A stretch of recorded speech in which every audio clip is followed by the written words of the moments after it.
हाँ जी, good morning. क्या पढ़ा था लास्ट क्लास में? अच्छा, इसका टेस्ट दे दिया आपने? ये तो याद ही कर लिया आपने। लिखो तो डूंगरपुर का इतिहास। फिर क्या पूछूं तो तुमसे? टेस्ट से पहले पूछते हैं। इतने जल्दी पढ़ा दिया था? कैसे? लास्ट वाला जल्दी जल्दी हो गया? अच्छा, मतलब तुम्हें यूं मैं जब तक एक दिन में एक राजा नहीं पढ़ाऊं मजा ही नहीं आता। रुको तो अब रुको, मैं एक दिन में 10-10 कराऊंगा। जल्दी क्या होता अब बताऊंगा मैं तुम्हें। फीस दे दी ना तुमने सबने? वह शुरू शुरू में धीमे धीमे पढ़ाते हैं जब तक फीस नहीं आती है। दूसरी किस्त बाकी है? चलो फिर तो वापस धीमे धीमे पढ़ाना पड़ेगा।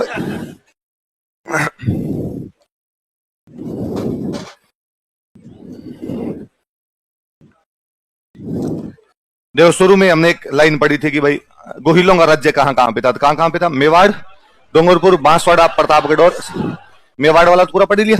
इसका मतलब डूंगरपुर में भी कौन सा वंश रहा है? गोहिल वंश। लिखो, एक लाइन लिखो। डूंगरपुर में गोहिल वंश का शासन था। Gohil dynasty ruled over Dungarpur.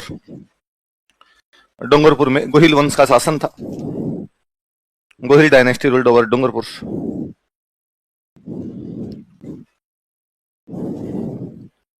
Gohil वंश का शासन था। कौन से वंश का शासन था? गोहिल वंश का। बंदे का नाम लिखो, सामंत सिंह।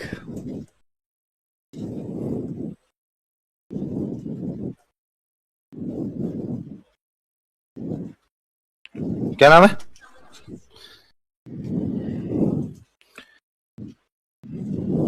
यह मेवाड़ का गोहिल राजा था। लिखो, तो एक दो लाइनें लिखो फिर मैं बताता हूं। यह मेवाड़ का गोहिल राजा था। He was Gohil king of Mewar. यह मेवाड़ का गोहिल राजा था। He was Gohil king of Mewar.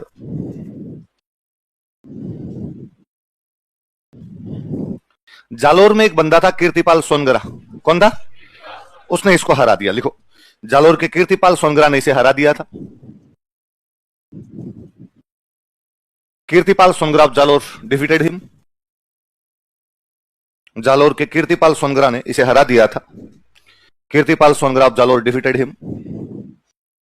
Jalore के कीर्तिपाल सोनगरा ने इसे हरा दिया था।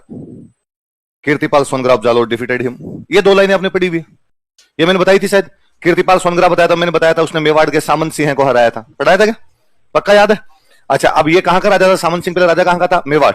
ये मान लो जालोर है, ये मान लो मेवाड़ है, और मेवाड़ के आगे जो राज्य पड़ता है इसको बोलते हैं वागड़।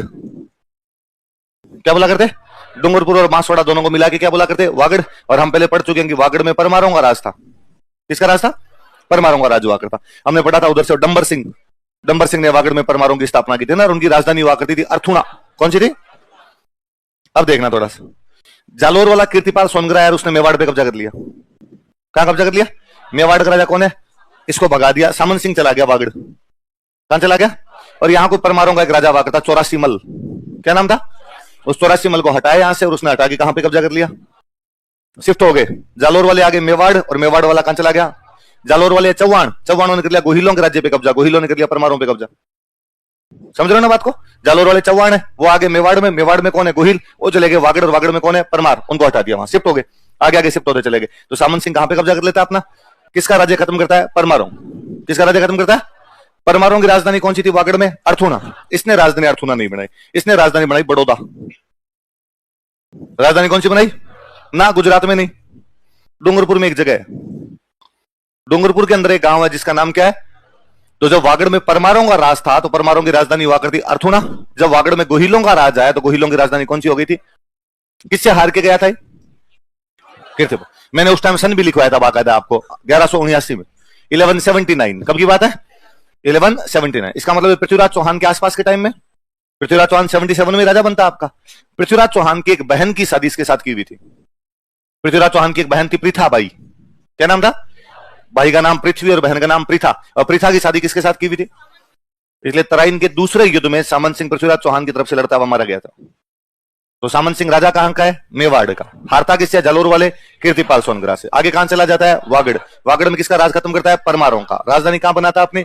और कौन से युद्ध में लड़ता हुआ मारा गया? कौन से युद्ध में? अच्छा, जब इसने वागड़ पे कब्जा कर लिया, वागड़ पे कब्जा कर लिया, तो जालोर पे किसका कब्जा हो गया? कीर्तिपाल सोनगरा। तो इसका एक छोटा भाई था, उस छोटे भाई का नाम था कुमार सिंह। छोटे भाई का नाम क्या था?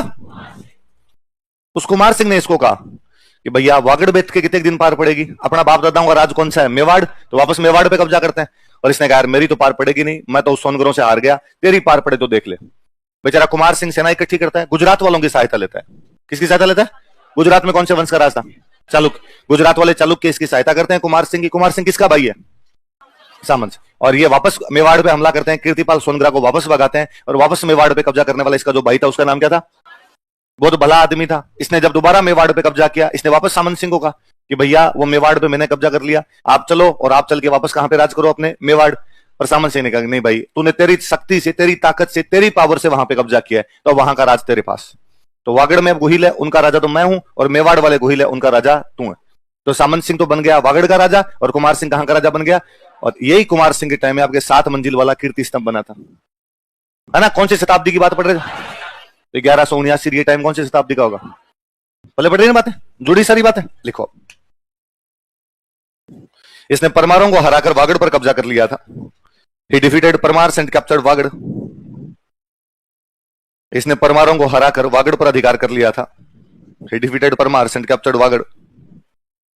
इसने परमारों को हराकर वागड़ पर अधिकार कर लिया था। He defeated Parmars and captured Vagad. किसको हरा के कब्जा कर लिया? लिखो, राजधानी बड़ौदा। बड़ौदा कहां पड़ता है? डूंगरपुर। राजधानी बड़ौदा।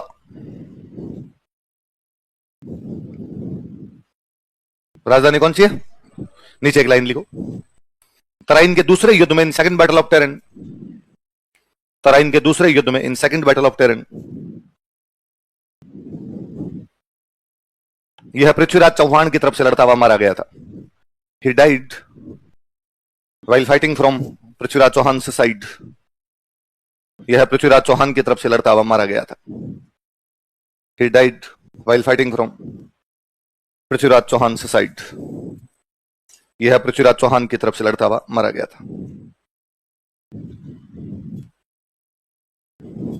किसकी तरफ से लड़ता हुआ मारा गया था? राजा मत चेंज करना, बिना राजा चेंज के हेडिंग डालो कुमार सिंह। बिना राजा चेंज के हेडिंग डालो कुमार सिंह।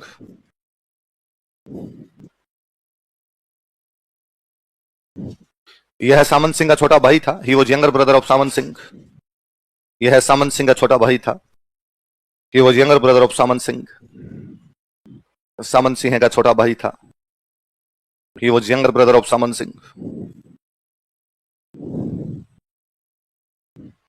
इसने कीर्तिपाल सोनग्रा को हराकर मेवाड़ पर पुनः अधिकार किया था। इसने कीर्तिपाल सोनग्रा को हराकर मेवाड़ पर पुनः अधिकार किया था। He defeated Kirtipal Songra and recaptured Mewar. इसने कीर्तिपाल सोनग्रा को हराकर मेवाड़ पर पुनः अधिकार किया था। He defeated Kirtipal Songra and recaptured Mewar.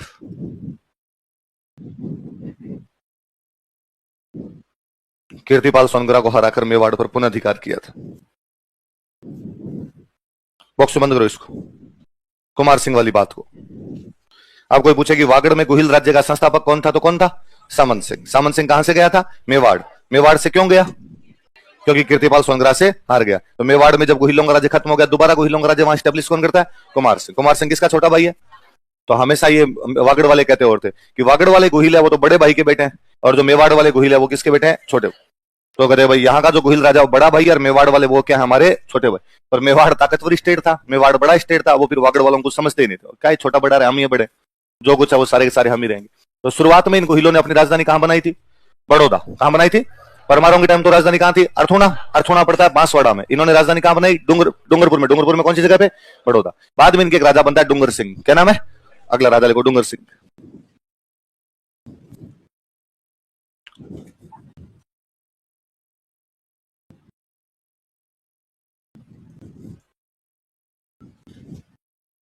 कौन है अगला राजा? डूंगर सिंह। ये अपनी राजधानी बना देता है डूंगरपुर।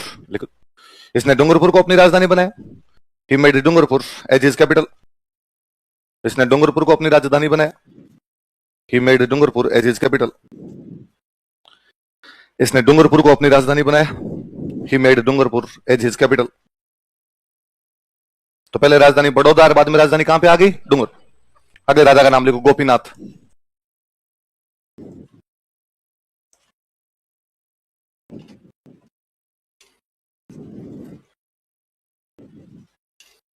क्या नाम राजा बताओ देखिए।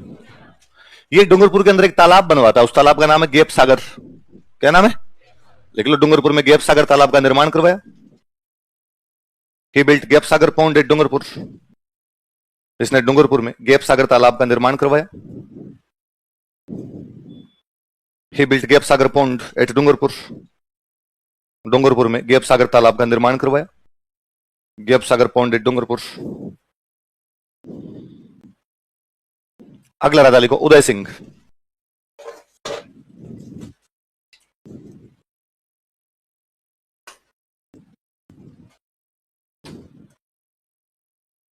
एक लाइन लिखना, आपके समझ में आ जाएगी, वैसे लिखो देखे। यह खानवा के युद्ध में लड़ता हुआ मारा गया था। He died while fighting in battle of Khanwa. यह खानवा के युद्ध में लड़ता हुआ मारा गया था। He died while fighting in battle of खानवा।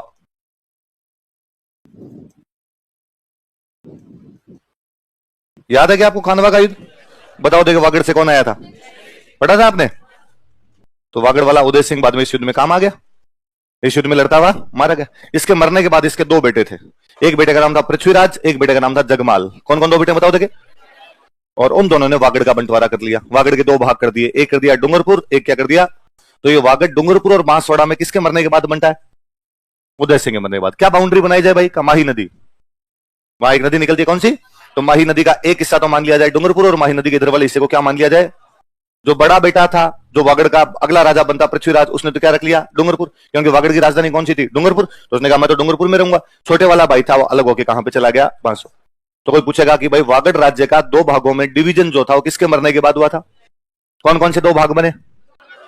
डूंगरपुर का राजा कौन बना? बांसवाड़ा का कौन बना? कौन सी नदी को बाउंड्री मानते हुए? याद रहेगी बात, लिख लो। इसकी मृत्यु के बाद, आफ्टर हिज डेथ,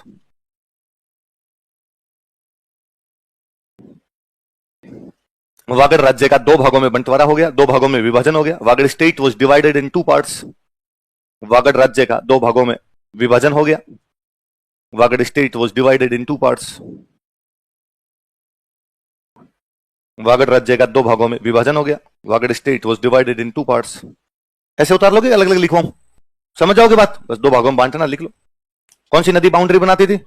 है ना, कोई पूछेगा कि डूंगरपुर तथा बांसवाड़ा राज्यों की बाउंड्री कौन सी नदी बनाया करती थी? कौन सी नदी है? माही।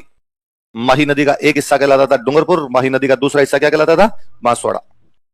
डूंगरपुर का राज किसको मिला? पृथ्वीराज। और बांसवाड़ा का राज किसको मिला? जगमाल। किसके बेटे हैं ये? उदय सिंह। तो उदय सिंह तक तो इस स्टेट को बोलते थे वागड़, और उदय सिंह के बाद स्टेट का नाम क्या पड़ गया? डूंगरपुर। और डूंगरपुर से एक पार्ट अलग हो गया, वो कौन सा हो गया? बांसवाड़ा।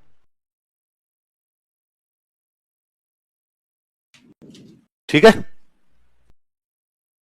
अगला राजा लिख लो इसके बाद। Askaran.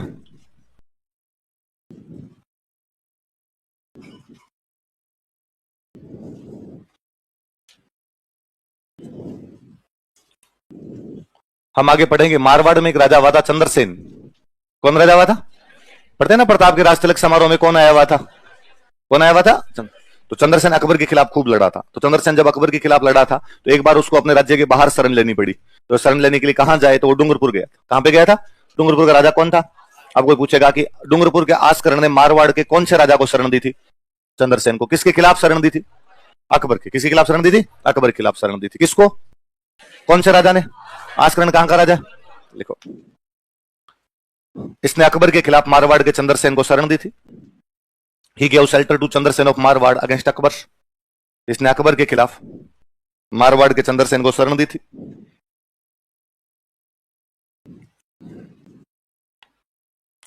He gave shelter to Chandrasen of Marwar against Akbar. Chandrasen के खिलाफ, सॉरी, अकबर के खिलाफ मारवाड़ के चंद्रसेन को शरण दी थी। He gave shelter to Chandrasen of Marwar against Akbar. अच्छा मुझे बताओ, ये अकबर के खिलाफ चंद्रसेन कौन शरण दे रहा है? इसका मतलब अकबर का विरोधी है, सहयोगी है? और अकबर के खिलाफ उस समय मेवाड़ में कौन लड़ रहे थे? महाराणा प्रताप। इसका मतलब भी किसका सहयोग करेगा? महाराणा प्रताप। याद करो थोड़ी सी बात, मैंने बताया था कि 1576 में हल्दी घाटी होता है। हल्दी घाटी में मान सिंह और आसफ खान हार के गए तो अकबर खुद हमला करने के लिए आ गया था, बताया था। अक्टूबर 1576 में अकबर ने खुद आक्रमण कर दिया। तो उसने उदयपुर पे कब्जा किया, उसका नाम बदल के क्या कर दिया? मोहम्मदाबाद, और अपने दो बंदों को सौंप दिया, जगन्नाथ कछवाहा और सैयद फखरुद्दीन। और फिर मैंने कहा कि उसने अकबर ने कहा कि भाई क्या कारण है कि प्रताप झुक नहीं रहा, कि साहब पास पड़ोस के राज्य उसकी क्या करते हैं, सहायता। तो मैंने कहा था कि उसने बांसवाड़ा और डूंगरपुर पे अटैक किए। कहां अटैक किए थे? और बांसवाड़ा डूंगरपुर वालों ने एक बार उससे संधि कर ली, लेकिन जैसे हो गया उन्होंने कहा कौन सी संधि, है ना, हम तो मजाक कर रहे थे, आपसे बताया था मैंने। तो वो जो मजाक करने वाला राजा वो कौन है, लिखो 1577 ईस्वी में, इन 1577 एडी, 1577 ईस्वी में, इन 1577 एडी इसने अकबर से संधि कर ली थी। ही कंक्लूडेड ट्रीटी विद अकबर। इसने अकबर से संधि कर ली थी। ही कंक्लूडेड ट्रीटी विद अकबर। इसने अकबर से संधि कर ली थी। ही कंक्लूडेड ट्रीटी विद अकबर। किससे संधि कर ली थी? अकबर से संधि कर ली थी। तो अब मुगलों के साथ संधि का मतलब क्या होता था? जो भी राजा मुगलों से संधि करेगा, मुगलों की तरफ से युद्ध लड़ने के लिए जाएगा, घोड़े लेकर जाने पड़ते। लेकिन ये किसी भी युद्ध में मुगलों की तरफ से लड़ने के लिए क्या जाइए, तो खिलाफ ही लड़ रहा था उनके, तो उनके साथ तो क्या ही जाता है, लिख लो। लेकिन इसने किसी भी युद्ध में, लेकिन यह किसी भी युद्ध में मुगल सेना के साथ नहीं गया, ये लिख लो। लेकिन यह किसी भी युद्ध में मुगल सेना के साथ नहीं गया। But he didn't join Mughal army in any battle. But he didn't join Mughal army in any battle. लेकिन यह किसी भी युद्ध में मुगल सेना के साथ नहीं गया। But he didn't join Mughal army in any battle. किसी भी युद्ध में मुगल सेना के साथ। इसकी एक रानी थी, उस रानी का नाम था प्रेमल देवी। क्या नाम रानी का? प्रेमल देवी नाम करके रानी थी। और इसने डूंगरपुर में एक बावड़ी बनवाई थी, 9 लखा बावड़ी। क्या बनवाई थी? दो सवाल बनेंगे, देखो ना। एक तो कोई पूछे कि 9 लखा बावड़ी कहां पर बनी हुई है, तो कहां पर बनी हुई है? डूंगरपुर। ये किसने बनवाई थी? तो प्रेमल देवी ने। प्रेमल देवी किसकी रानी है? लिखो, इसकी रानी प्रेमल देवी ने, हिज क्वीन प्रेमल देवी। इसकी रानी प्रेमल देवी ने, हिज क्वीन प्रेमल देवी। इसकी रानी प्रेमल देवी ने डूंगरपुर में 9 लखा बावड़ी का निर्माण करवाया था। स्टार लगाना है, सवाल पूछा हुआ है। डूंगरपुर में 9 लखा बावड़ी का निर्माण करवाया था। बिल्ट 9 लखा बावड़ी एट डूंगरपुर। डूंगरपुर में 9 लखा बावड़ी का निर्माण करवाया था। बिल्ट 9 लखा बावड़ी एट डूंगरपुर। डूंगरपुर में 9 लखा बावड़ी का निर्माण करवाया। किसने? प्रेमल देवी। अगला राजा लिखो, जसवंत सिंह सेकंड।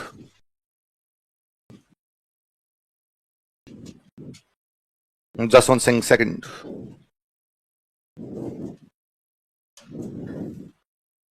क्या नाम बताओ देखे? जसवंत सिंह। 1818 ईस्वी में, इन 1880, 1818 ईस्वी में, इन 1880 यह अंग्रेजों से संधि कर लेता है। He concluded treaty with Britishers. 1818 देखते ही आपकी यूं नसें धमनियां सारी केंद्रित हो जानी चाहिए कि और कुछ ही नहीं होगा। 1818 में क्या होगा? यह अंग्रेजों से संधि कर लेता है। He concluded treaty with Britishers. यह अंग्रेजों से संधि कर लेता है। पर अंग्रेजों से ज्यादा बनी नहीं थी इसकी, तो 45 में अंग्रेज इसको हटा देते हैं। जब इसको हटाया गया तो यह बाद में चला गया वृंदावन। कहां पे चला गया? इसने कहा मरने दो रे, भगवान का नाम लेंगे, दुनिया पितल दी है, समझ में आ गया। लिखो 1845 ईस्वी में, इन 1945 एडी। 1845 ईस्वी में, इन 1945 एडी अंग्रेजों ने इसे हटा दिया था। ब्रिटिशर्स डिपोज्ड हिम या डिथ्रोन्ड हिम। डिपोज कर दिया, डिथ्रो कर दिया। अंग्रेजों ने इसे हटा दिया था। ब्रिटिशर्स डिपोज्ड हिम या डिथ्रोन्ड हिम, तथा यह वृंदावन चला गया था। And he moved to Vrindavan. Vrindavan Gujarat में या मध्य प्रदेश में? अच्छा, यूपी में है क्या? चलो सॉरी, यह वृंदावन चला गया था। ही मूव्ड टू वृंदावन। कहां पे चला जाता है? वृंदावन। अगला राजा लिख लो, विजय सिंह।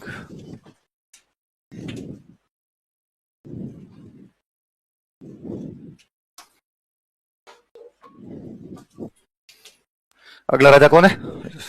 ये थोड़ा यू समाज सुधार करवाने टाइप का राजा हुआ, तो इसने विडो रीमैरिज को लीगल कर दिया था। विधवा विवाह को प्रमोट करने वाला यदि कोई राजा था डूंगरपुर में, तो वो कौन था? देख लो, इसने विधवा विवाह को प्रोत्साहित किया था। ही प्रमोटेड विडो रीमैरिज। अंग्रेजों के आने के बाद वैसे भी सोशल रिफॉर्म होने लग गए थे। इसने विधवा विवाह को प्रोत्साहित किया था। ही प्रमोटेड विडो रीमैरिज। विधवा विवाह को प्रोत्साहित किया था।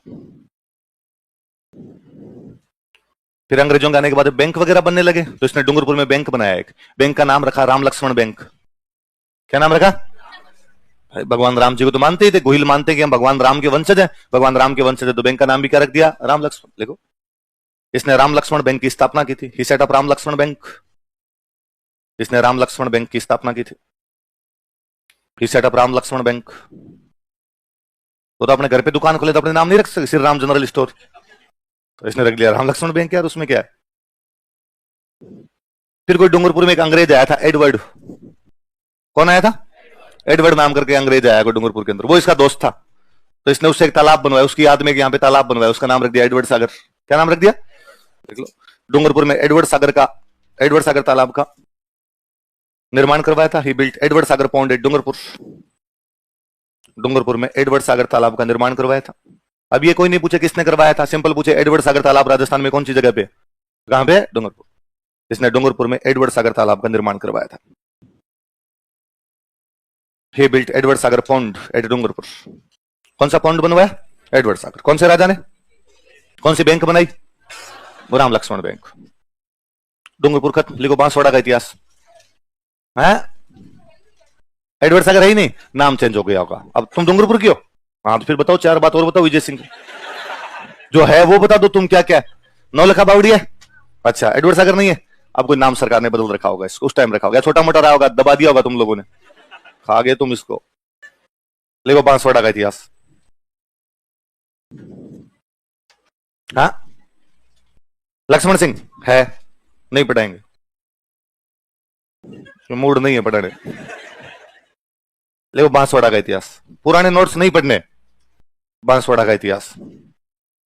वापस लिखो एक लाइन, बांसवाड़ा में गोहिल वंश का शासन था, Gohil dynasty ruled over Banswara. Banswara में गोहिल वंश का शासन था, Gohil dynasty ruled over Banswara. पर आजकल भाई डूंगरपुर अपने राजस्थान का सबसे सुंदर शहर है।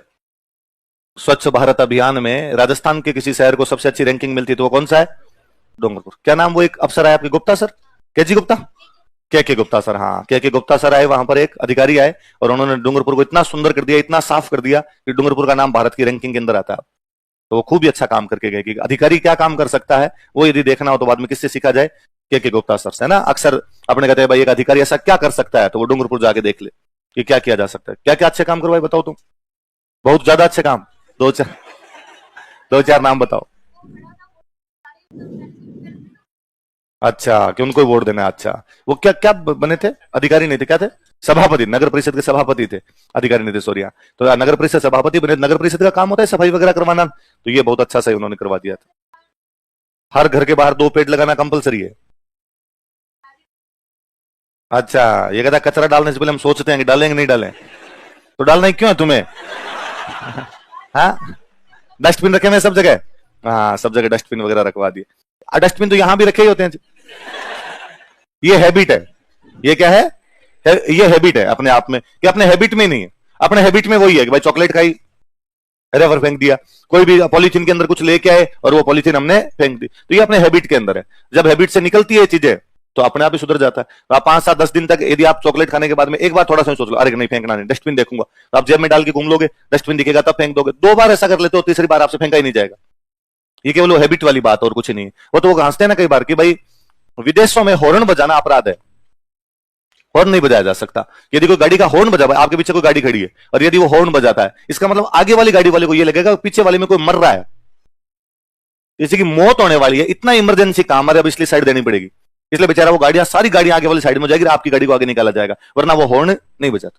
तो अपने भारतीय भी विदेश में जितने रहते हैं वो हॉर्न नहीं बजाते, वो कब वो यहां आ जाए, हैबिट है वहां, उसकी हैबिट है कि हॉर्न नहीं बजाना, तो वहां पर वो हॉर्न नहीं बजा रहा। अपने यहां पे हॉर्न बजाना बहुत कॉमन है भाई, लाल बत्ती है और वहां लिखा आ रहा है 57, भाई 57 सेकंड तक तो तुम यहां से हिल भी नहीं सकते, फिर भी अपने खड़े खड़े हॉर्न बजा रहे हैं। कहां बजा रहे हैं, ना तो आगे वाला कहीं जा सकता है ना तुम कहीं जा सकता है, फिर क्यों बजाना है। अपने जा रहे हैं, मंदिर है, मुझे वो तो बड़ा जोरदार लगता है कि मंदिर देखते हॉर्न बजाते हैं, अपने झुक जाते हैं। तो मतलब हॉर्न तो इस प्रकार से बजाते हैं जैसे भगवान मंदिर के गेट पे ही खड़े हैं और एंट्री कर रहे हैं कि 57 27 हॉर्न नहीं बजा के गया, साइड में ले लो भाई इसको इधर, पर आप अपनी वो है। तो भाई भारत में हॉर्न बजाना तो कितना कॉमन है कि आप किसी के घर पे गए, वहां से गाड़ी वापस टर्न करके जा रहे हैं, घर वाला जो मालिक है, जो आपका दोस्त हो बाहर तक छोड़ने आया, आप उसको भी जा देते हैं वापस हॉर्न बजाते हैं। कई बार तो वैसे ही बजा देते हैं, कोई टावरों के लिए लेके आ जाते हैं, एक बार पी पी बजा के दिखाओ, टावरों को राजी करने के लिए बजा लेते हैं अपने। कितना कॉमन सी चीज है अपने लिए, क्योंकि अपनी हैबिट में हॉर्न बजाना, वहां उनकी हैबिट में नहीं है, इसलिए वो नहीं बजा। वो कहो इंडियन को विदेश में जाएगा तो वहां थोड़ी बजाएगा, नहीं, वहां कोई वो डस्टबिन देख के ही वो कचरा फेंकेगा, वरना कचरा नहीं फेंकेगा। उन लोगों की आदत है वैसे, उन लोगों को वैसी आदत है तो वो आदत पड़ी हुई है, अपनी आदतें खराब हो गई तो अपनी वैसी आदतें पड़ी हुई।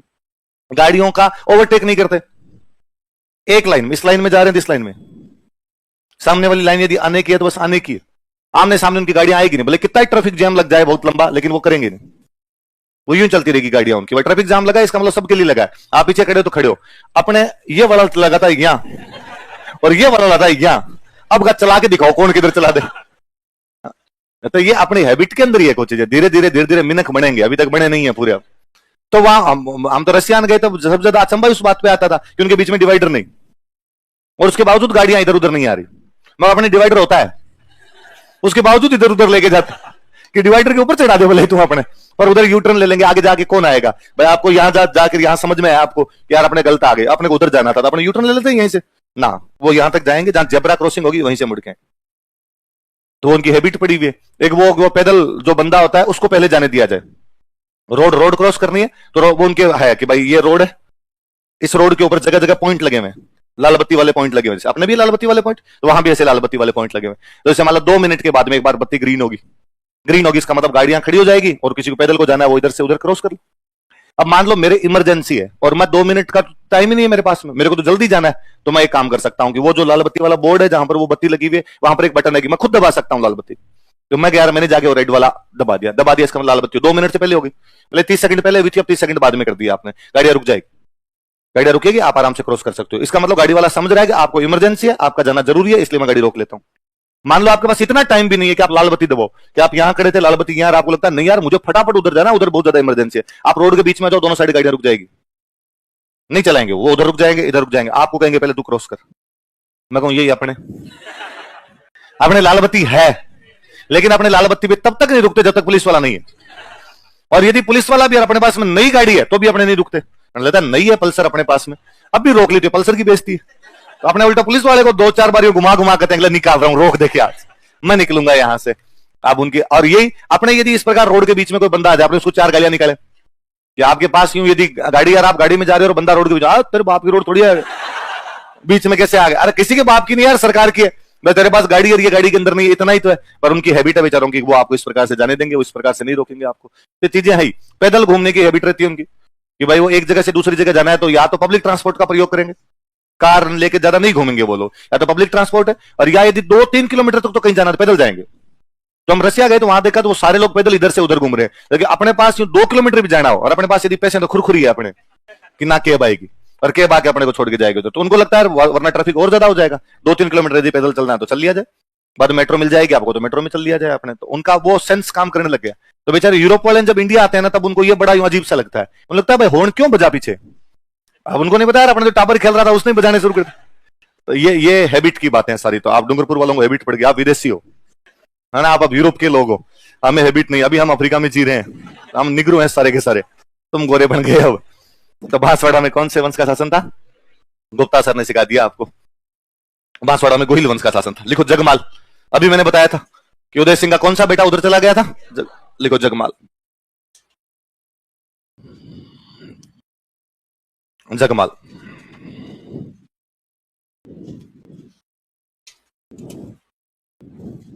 इसने अपने पिता उदय सिंह के साथ खानवा के युद्ध में भाग लिया था। ही along with his father Uday Singh participated in battle of खानवा। इसने अपने पिता उदय सिंह के साथ खानवा के युद्ध में भाग लिया था। he along with his father Uday Singh participated in battle of खानवा।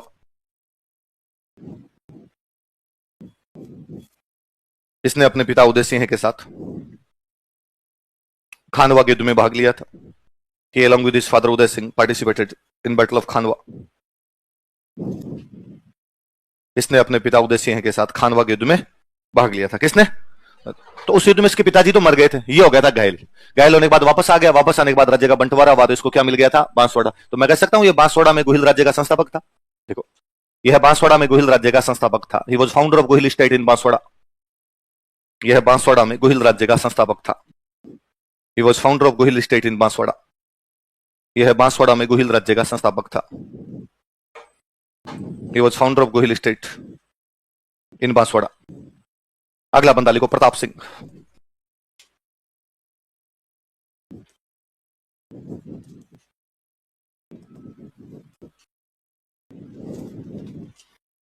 यह महाराणा प्रताप का समकालीन था। He was contemporary to Maharana Pratap. यह महाराणा प्रताप का समकालीन था। He was contemporary to Maharana Pratap. यह महाराणा प्रताप का समकालीन था। He was contemporary to Maharana Pratap. किसके समकालीन था? महाराणा प्रताप के। वो वापस याद कर लो बात। 76 में अकबर ने अटैक किया, उदयपुर पे कब्जा किया, उसके बाद वो डूंगरपुर बांसवाड़ा गया, क्योंकि डूंगरपुर बांसवाड़ा वाले किसकी सहायता कर रहे थे? प्रताप की। और एक बार डूंगरपुर बांसवाड़ा वालों ने संधि की, लेकिन उन संधियों का पालन, तो डूंगरपुर वालों ने संधि की थी 77। कब की थी? ये कहता है 76, क्योंकि उदयपुर से पहले वो गया था बांसवाड़ा, बाद में उसने कहां पर अटैक किया था? डूंगरपुर। लिखो 1576 ईस्वी में, इन 1576 एडी। 1576 ईस्वी में, इन 1576 एडी यह अकबर से संधि कर लेता है। He concluded treaty with Britishers. Akbar, he concluded treaty with Akbar. यह अकबर से संधि कर लेता है। He concluded treaty with Akbar. कैसे संधि कर लेता है? बाद ये तो मर गया था वैसे संधि के थोड़े दिन बाद में इसके बेटे जो बने वो वापस प्रताप की साइड में थे, इसलिए हम पढ़ते हैं कि दिवेर के युद्ध में बांसवाड़ा ईडर प्रतापगढ़ ने किसका साथ दिया था? मेवाड़। पढ़ते हैं तो संधियों की वैल्यू तो कोई बची नहीं थी वैसे। अगला राजा लिखो, उमेद सिंह।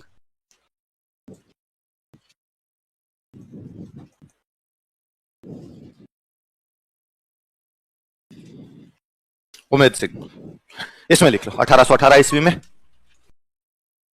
1818 ईस्वी में इसने फुटबॉल खेलना प्रारंभ किया था। अच्छा, अंग्रेजों से संधि कर लेता है, लिख लो। चलो, अंग्रेजों से संधि कर लेता है। He concluded treaty with Britishers. किसी ने लिखा तो नहीं रहे इसने फुटबॉल खेलना शुरू। ही कंक्लूडेड ट्रीटी विद ब्रिटिशर्स। बस बांसवाड़ा का इतिहास हो गया भाई। आगे लिखो, प्रतापगढ़ का इतिहास। History of Pratapgarh. वैसे तो आपको कहना चाहिए कि थैंक यू बांसवाड़ा भाई, तो छोटे छोटे इतिहास तो ठीक रहे, याद हो जाए, वरना खाली कुंभा खा गया 3 दिन। यहाँ 3 दिन में 4 रियासत सल्टा देंगे, अभी 1 घंटे में 3 दिन छोड़ो। प्रतापगढ़ का इतिहास लाइन लिखो। प्रतापगढ़ में गोहिल वंश का शासन था। Gohil dynasty ruled over Pratapgarh.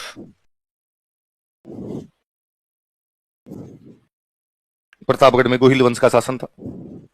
Gohil dynasty ruled over Pratapgarh. Pratapgarh में गोहिल वंश का शासन था। Gohil dynasty ruled over Pratapgarh. सुनना देखो एक बात, मेवाड़ में एक राजा बना मोकल, याद है? मोकल के 2 बेटे हैं। एक बेटे का नाम है कुंभकर्ण। क्या नाम है? एक बेटे का नाम है क्षमकर्ण। कौन कौन 2 बेटे हो गए बताओ देखिए? कुंभकर्ण और क्षमकर्ण। ये कुंभकर्ण वही है जिसको आप बोलते हो कुंभा। कुंभा बोल रहे हो जिसको आप, तो कुंभा का पूरा नाम क्या रहा होगा? कुंभकर्ण। और कुंभा का छोटा भाई उसका नाम क्या रहा? बड़ा भाई तो राजा बनता, छोटे भाइयों को ठिकाने मिलते। तो कुंभा जब राजा बना, कुंभा राजा बन गया, और कुंभा ने अपने छोटे भाई को ठिकाना दे दिया, और वो ठिकाना मिला इसको सादड़ी। कौन सा मिल गया? पता है? सादड़ी की झाला जान। तो ये झाला तो बाद में आए थे, झालाओं का राज यहाँ पे बाद में आया था। पहले ये ठिकाना किसको मिला था? क्षमकर्ण को। तो कुंभा बना, ये मान लो पूरा मेवाड़, तो पूरे मेवाड़ का राजा तो कौन बन गया? आपके कुंभा। और अपने भाई को एक ठिकाना दे दिया। वो ठिकाना कौन सा दे दिया उसने? क्षमकर्ण ने कहा ये क्या तरीका हो, दिल मांगे मोर, और मैं भी भाई साहब पूरे मेवाड़ का राजा बनना चाहता हूं। तो कुंभा के इसके बीच में तनातनी हुई, तो कुंभा ने इसको ठोक पीट के निकाल दिया, सादड़ी छीन लिया। तो ये चला गया मालवा। कहां चला गया? क्योंकि मालवा के साथ कुंभा की बनती नहीं थी, तो ये मालवा वालों से सहायता लेने के लिए चला गया। तो बाद में मालवा वालों ने कुंभा से, तो वो क्या ही दिलवाते इसको, मालवा वालों ने इसके बेटे को अपना एक इलाका देके वहां का राजा घोषित कर दिया था। उनको लगा यार कुंभा के खिलाफ लड़ रहा है, ठीक है अपने लिए। तो इसका बेटा हुआ बाद में सूरजमल। बेटा कौन हुआ था? और इस सूरजमल को उन्होंने एक इलाका देके राजा बनाया था। उस इलाके का नाम था देवलिया। क्या नाम था उसका? तो मालवा वालों ने किसको राजा बना दिया बाद में? सूरजमल को। कहां का राजा बना दिया? आप लिखना शुरू करो, आप तो लिखो क्षमकर्ण, फिर समझ में आएगा ज्यादा। क्षमकर्ण। वहां बैठोगे? बैठो। क्षमकर्ण।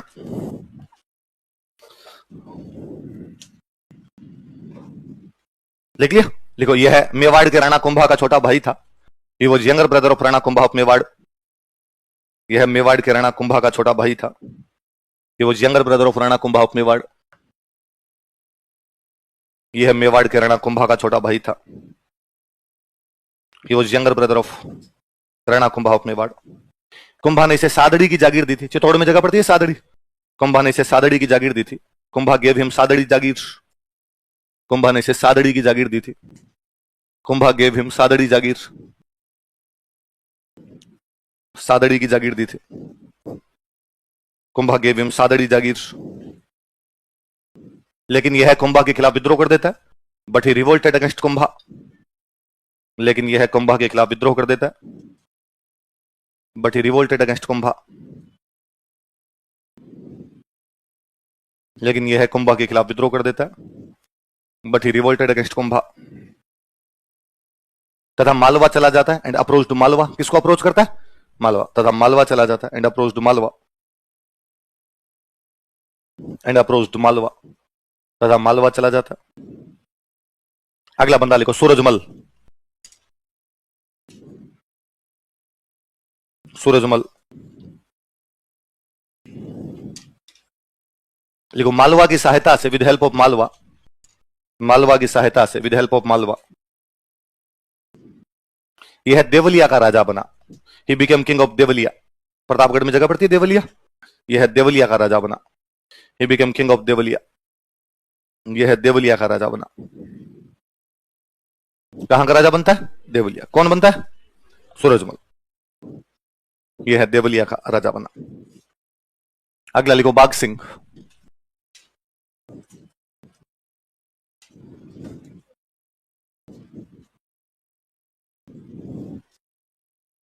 मैं दो बातें लिखवाता हूं, बाद में अपने पढ़ेंगे। इसने खानवा युद्ध में भाग लिया था। ही पार्टिसिपेटेड इन बैटल ऑफ खानवा। इसने खानवा युद्ध में भाग लिया था। ही पार्टिसिपेटेड इन बैटल ऑफ खानवा। इसने खानवा युद्ध में भाग लिया था। ही पार्टिसिपेटेड इन बैटल ऑफ खानवा। अगली लाइन लिखो चित्तौड़ के दूसरे साके में, in second Saka of Chittor. Chittor के दूसरे साके में, in second Saka of Chittor. Chittor के दूसरे साके में, in second Saka of Chittor. इसने केसरिया का नेतृत्व किया था। ही लेड केसरिया। इसने केसरिया का नेतृत्व किया था। ही लेड केसरिया। याद आई बातें? पढ़ी हुई है ना बातें? दो बातें और आप खुद ही जानते हो कि इसकी छतरी पांडुपोड़ पे बनी हुई है और इसे देवलिया दीवान के नाम से भी जानते थे। जानते हो ना? चलो अगला राजा लिख लो सामंत सिंह।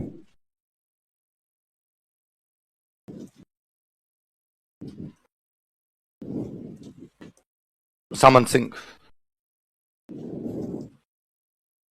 देखो 1818 ईस्वी में, इन 1880 1818 ईस्वी में रिक्त स्थान की पूर्ति करें। फिल इन द ब्लैंक्स खुद लिखें। यात्री अपने जोखिम पर यात्रा करें।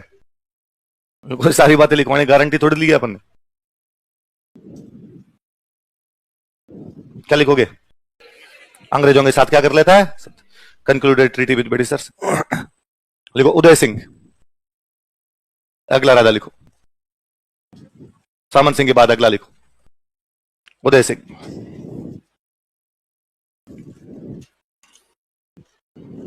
इसने प्रतापगढ़ को अपनी राजधानी बनाया। He made Pratapgarh as his capital. तो पहले राजधानी देवलिया थी और बाद में राजधानी कौन सी बन गई? प्रतापगढ़। तो प्रतापगढ़ को राजधानी कौन बनाता है? Uday Singh. He made Pratapgarh as his capital. इसने प्रतापगढ़ को अपनी राजधानी बनाया।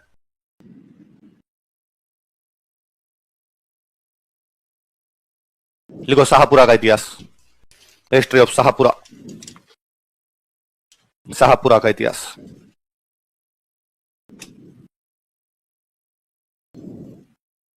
शाहपुरा भीलवाड़ा में एक जगह है ना? एक लाइन तो रिपीट मारो अपने। शाहपुरा में गोहिल वंश का शासन था। Gohil dynasty ruled over Shahpura. Shahpura में गोहिल वंश का शासन था। Gohil dynasty ruled over Shahpura. Shahpura में गोहिल वंश का शासन था। कौन से वंश का शासन था? गोहिल वंश। कहां पे?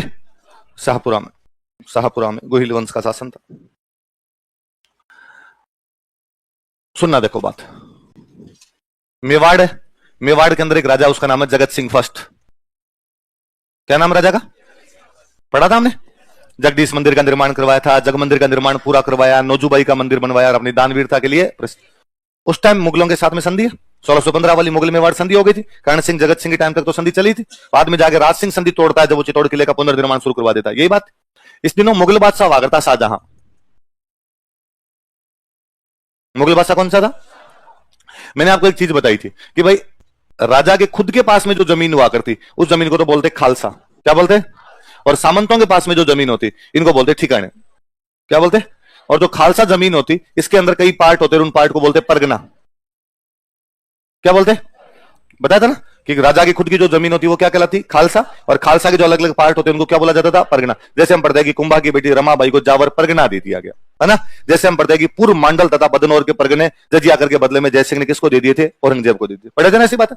पर राजा यदि संधि कर रहा था, राजा अपने परगने देगा, सामंतों की जमीन तो छीन के कैसे देगा? तो यहां पे मेवाड़ में एक परगना हुआ करता, भीलवाड़ा में एक परगना था, उस परगने का नाम था फूलिया।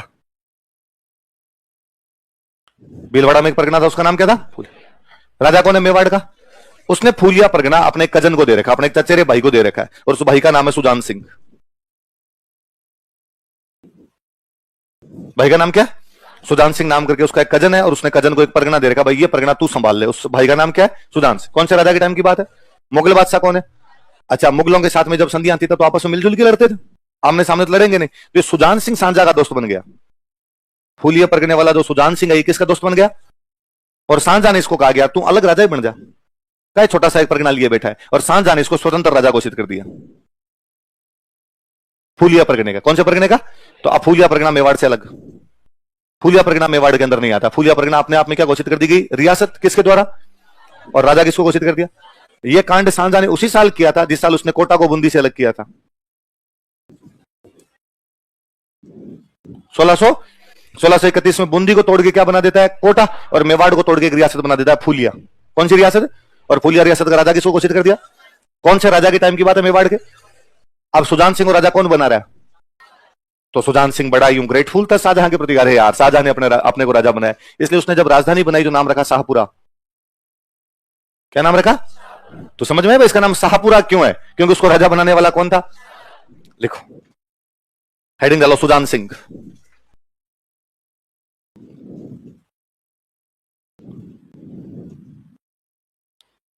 सुजान सिंह लिखो। मेवाड़ महाराणा जगत सिंह प्रथम के शासन काल में, during regime of Mewar Maharana Jagat Singh first, Mewar Maharana Jagat Singh प्रथम के शासन काल में, during regime of Mewar Maharana Jagat Singh first, Mewar Maharana Jagat Singh प्रथम के शासन काल में, during regime of Mewar Maharana Jagat Singh first,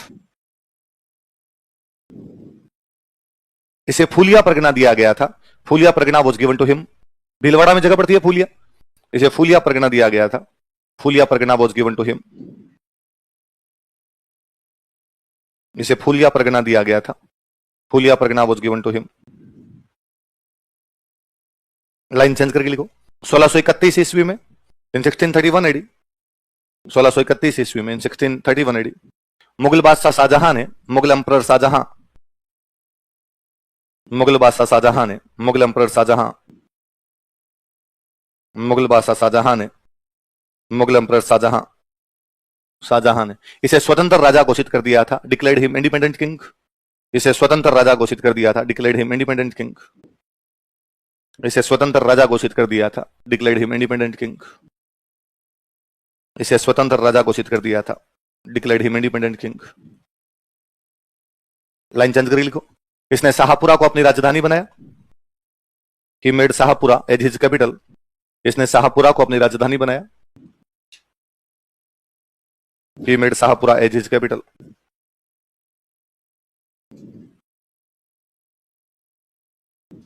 यह राजस्थान की सबसे छोटी रियासत थी। It was smallest state of Rajasthan. अब एक परगना ही तो है, खाली एक परगना ही तो अलग हुआ था, तो फिर छोटी अपने आप ही होगी। यह राजस्थान की सबसे छोटी रियासत थी। It was smallest state of Rajasthan. यह राजस्थान की सबसे छोटी रियासत थी। तो छोटी सी रियासत तो छोटा सा इतिहास तो हो गया खत्म। पहली बात तो मेवाड़ वालों ने कभी शाहपुरा को रियासत माना ही नहीं। मेवाड़ वाले मानते नहीं थे कि अलग, मेवाड़ वाले टैक्स लेते। अब यदि कोई मेवाड़ में कभी राजा ही कमजोर होता, आपस की लड़ाई में लगा रहता, तो शाहपुरा वाले कई दिन कहते टैक्स नहीं देंगे, टैक्स नहीं देंगे। इतने में को मेवाड़ में ताकतवर राजा थप्पड़ मार के वापस टैक्स लेके जाता। तो शाहपुरा वालों को बेचारों को फील ही नहीं आया कि हम अलग से रियासत भी है क्या। तो सबसे छोटी रियासत राजस्थान की कौन सी रह गई थी? शाहपुरा की। एक परगने से बनी थी, बाद में रियासत बड़ी कब होती है? जब साम्राज्य विस्तार होता है। अब तुम्हारी दूसरी साइड में तो मेवाड़ था, वो तो खुद ही डाकी है, तो वहां क्या साम्राज्य विस्तार कर लोगे खुद का, इसलिए शाहपुरा बेचारा छोटा सा रह गया। ये आपका गोहिल वंश। नया वंश लिखो, राठौड़।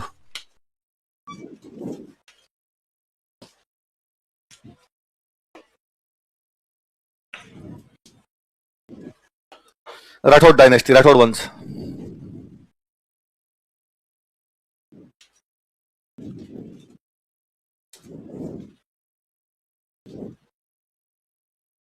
सुनना देखो एक बात, राठौड़ों की उत्पत्ति के बारे में दो बातें करते हैं इतिहासकार कि इनका ओरिजिन कैसे हुआ था, कौन थे, कहां से आए थे।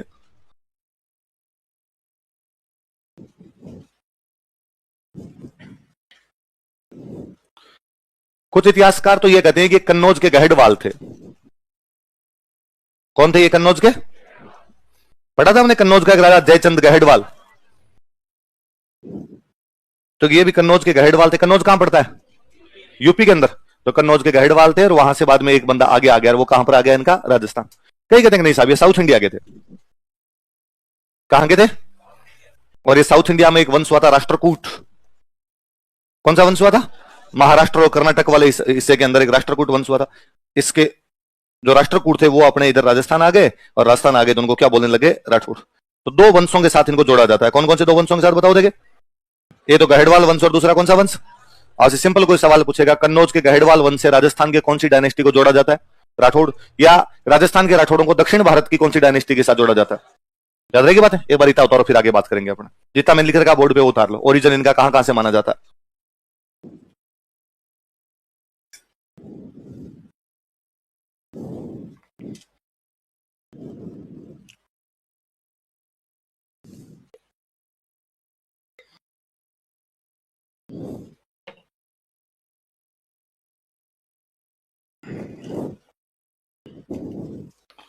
कहां कहां से माना जाता है ओरिजिन बताओ देखे?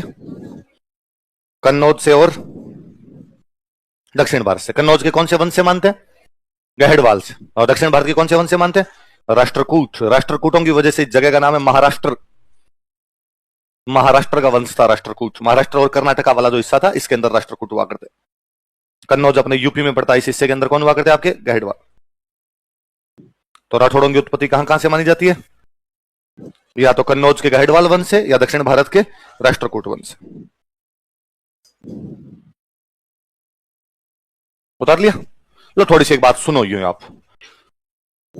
भारत में जो उतार लो भारत में जो पहला साम्राज्य स्थापित हुआ था वो साम्राज्य था मौर्य। कौन सा साम्राज्य था? भारत में पहली बार राजा, बड़े राजा बनने लगे, तो वो राजा कौन से थे? मौर्य। चंद्रगुप्त मौर्य नाम सुना था? तो चंद्रगुप्त मौर्य वो जो था वो भारत का पहला बड़ा साम्राज्य था, और उनकी राजधानी हुआ करती पाटलिपुत्र। राजधानी कौन सी थी? पाटलिपुत्र उनकी राजधानी का काम किया करती। कई साल तक भारत की राजधानी पाटलिपुत्र ही रही। पूरे भारत में मौर्यों का कब्जा है, और मौर्यों की राजधानी कौन सी है? पाटलिपुत्र। तो भारत की राजधानी कौन सी होगी? पाटलि। मौर्य जब खत्म हो गए उसके बाद में छोटे मोटे कई राजा बनने लगे। जैसे एक वंश आ गया था भारत में सुंग, पुष्यमित्र सुंग, अग्निमित्र सुंग, ऐसे कुछ नाम सुनो। एक वंश आ गया था इधर अपने कण्व। कौन सा वंश था? इनके टाइम में राजधानी थोड़ी चेंज होती है, और मध्य प्रदेश में एक जगह पड़ती है, वहां राजधानी आती है विदिशा। राजधानी कहां पे आ गई? इसके बाद में फिर एक बड़े राजा है गुप्त। कौन राजा है? समुद्रगुप्त, चंद्रगुप्त ऐसे नाम पड़ते हैं अपने। उन गुप्तों के टाइम में एक बार राजधानी वापस वहीं चली गई जहां से आई थी। राजधानी वापस कहां चली गई? पाटली। गुप्तों के बाद में भारत में फिर छोटे मोटे राजा बनने लग गए, और एक बड़े राजा बने फिर बीच के अंदर, हर्षवर्धन। कौन राजा बने? और राजा हर्षवर्धन के टाइम में राजधानी आ गई कन्नौज। राजधानी कौन सी आ गई? तो हर्षवर्धन के टाइम में राजधानी कौन सी है भारत की? कन्नौज। कन्नौज राजधानी बनी हुई हर्षवर्धन के टाइम।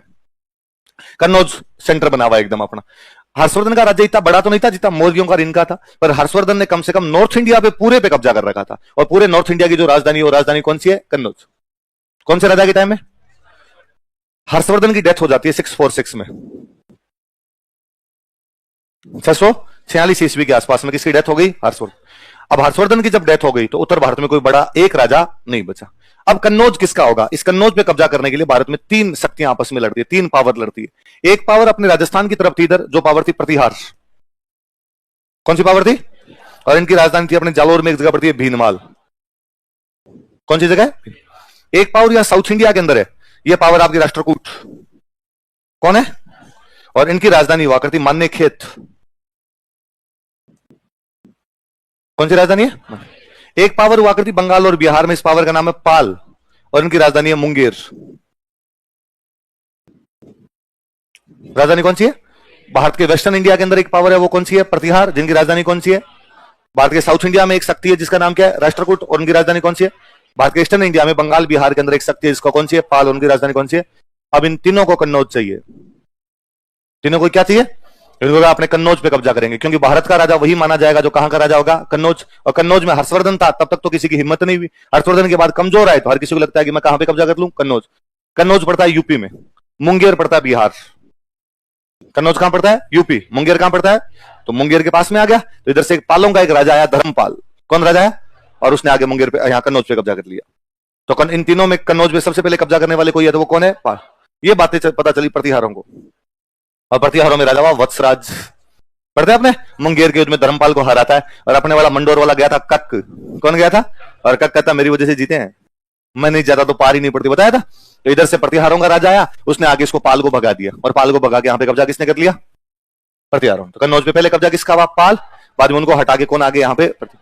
ये बात पता चली साउथ वालों को, यार ऊपर पंगा चल रहा है, वो आपस में लड़ रहे हैं, तो साउथ की तरफ से बंदा गया। आप आगे पढ़ोगे, ध्रुव नाम का राजा था, वो गया यहां से, और उसने जाके कहां पे कब्जा कर लिया, कन्नौज।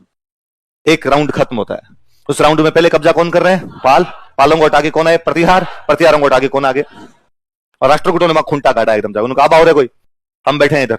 पर राष्ट्रकूटों के साथ दिक्कत, राष्ट्रकूट साउथ से आए थे।